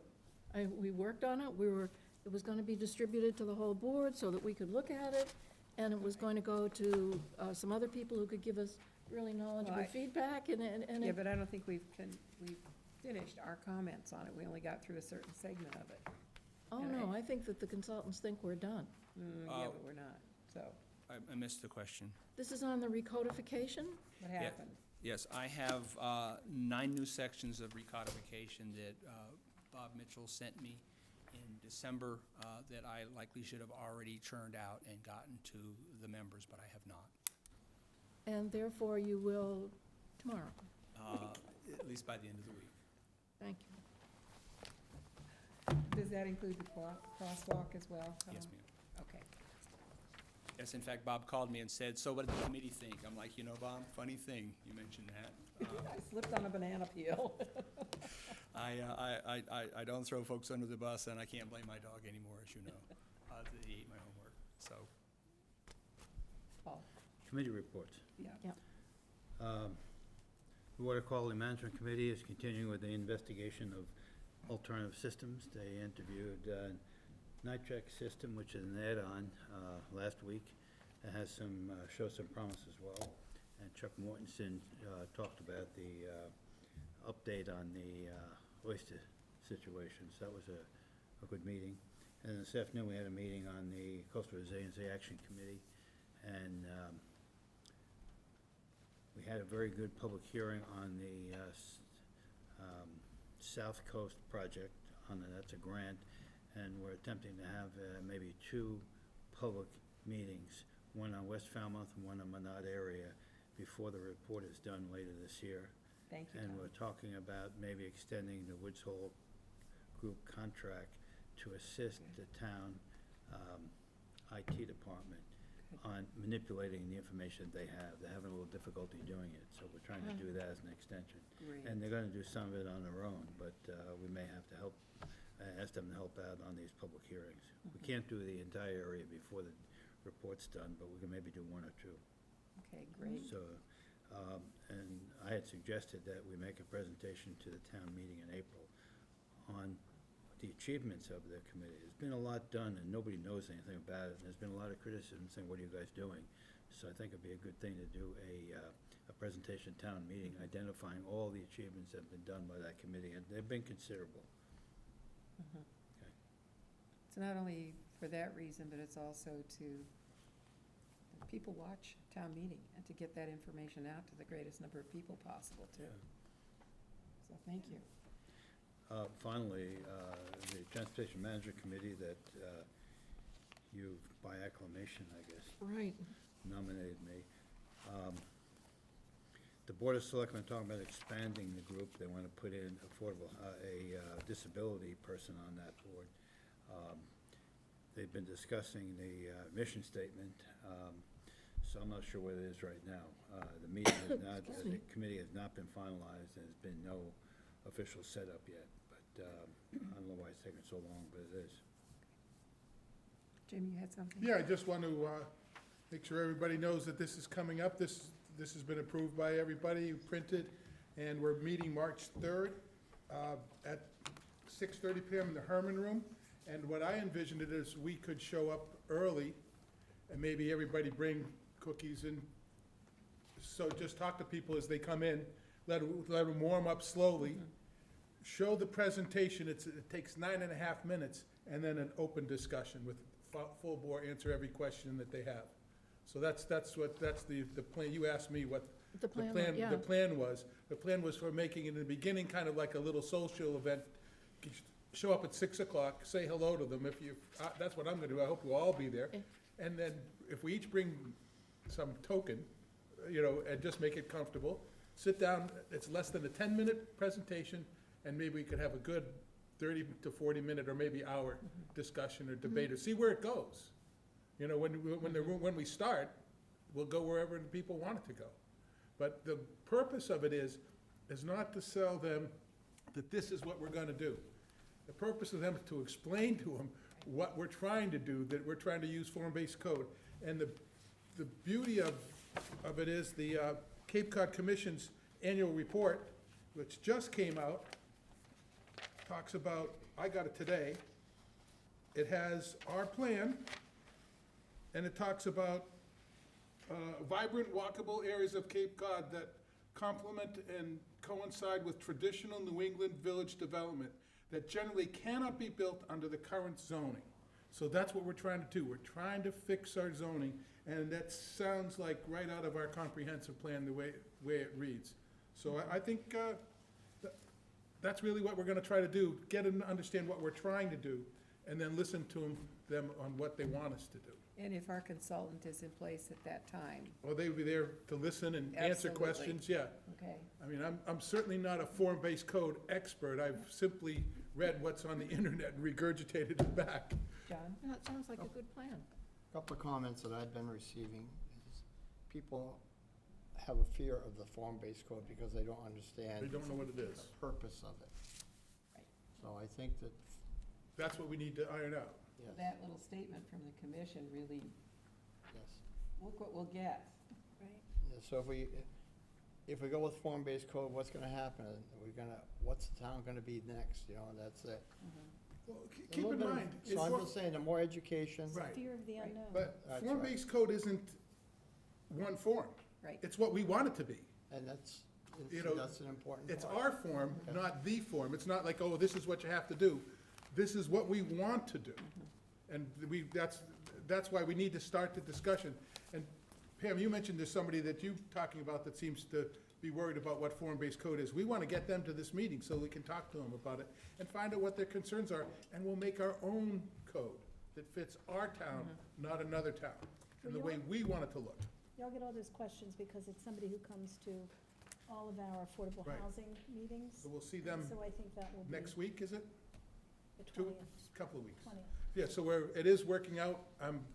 Pam's got us on the schedule for the Affordable Housing Committee. We're gonna show it to them and answer questions. We got a half-hour time slot. And I'm ready to do this to any group that any one of you want to select. You come with me and we'll just do it until we have another one. But this will get, I talk to people all the time, and very few people know this is even going on. As much as we talk about it, no one really knows what it is and what we're doing. And so it's just an informational campaign right now. I want to get out and do it 10 times this year if we can. We have general correspondence. Oh, I'm sorry, I thought, That's all right. The Affordable Housing Committee is having part 2 of our information, give us your ideas, on May 20th in the Herman Room at 6:30. More as we get closer. so put it on your calendar. Put it on your calendar. Great. Okay, so now we go on to, unless you have something, John. Okay. Correspondence, the first thing in here was the Crane Covenant, which we voted to have Tom, we said, okay, but Tom does the final yes or no on it. On which property is it? The Crane property in Woods Hole. This is the covenant we discussed earlier this evening. Okay. And I think this was in our packet, that was on the email, but maybe not. The Cape Cod Commission has received the Department of Housing and Community Development 2020 District Local Technical Assistance, DLTA funds. So, Tom, do you have? Did you see the timing on that? It's very short It's time. too late already. Wait a minute. I thought we still had some time in here.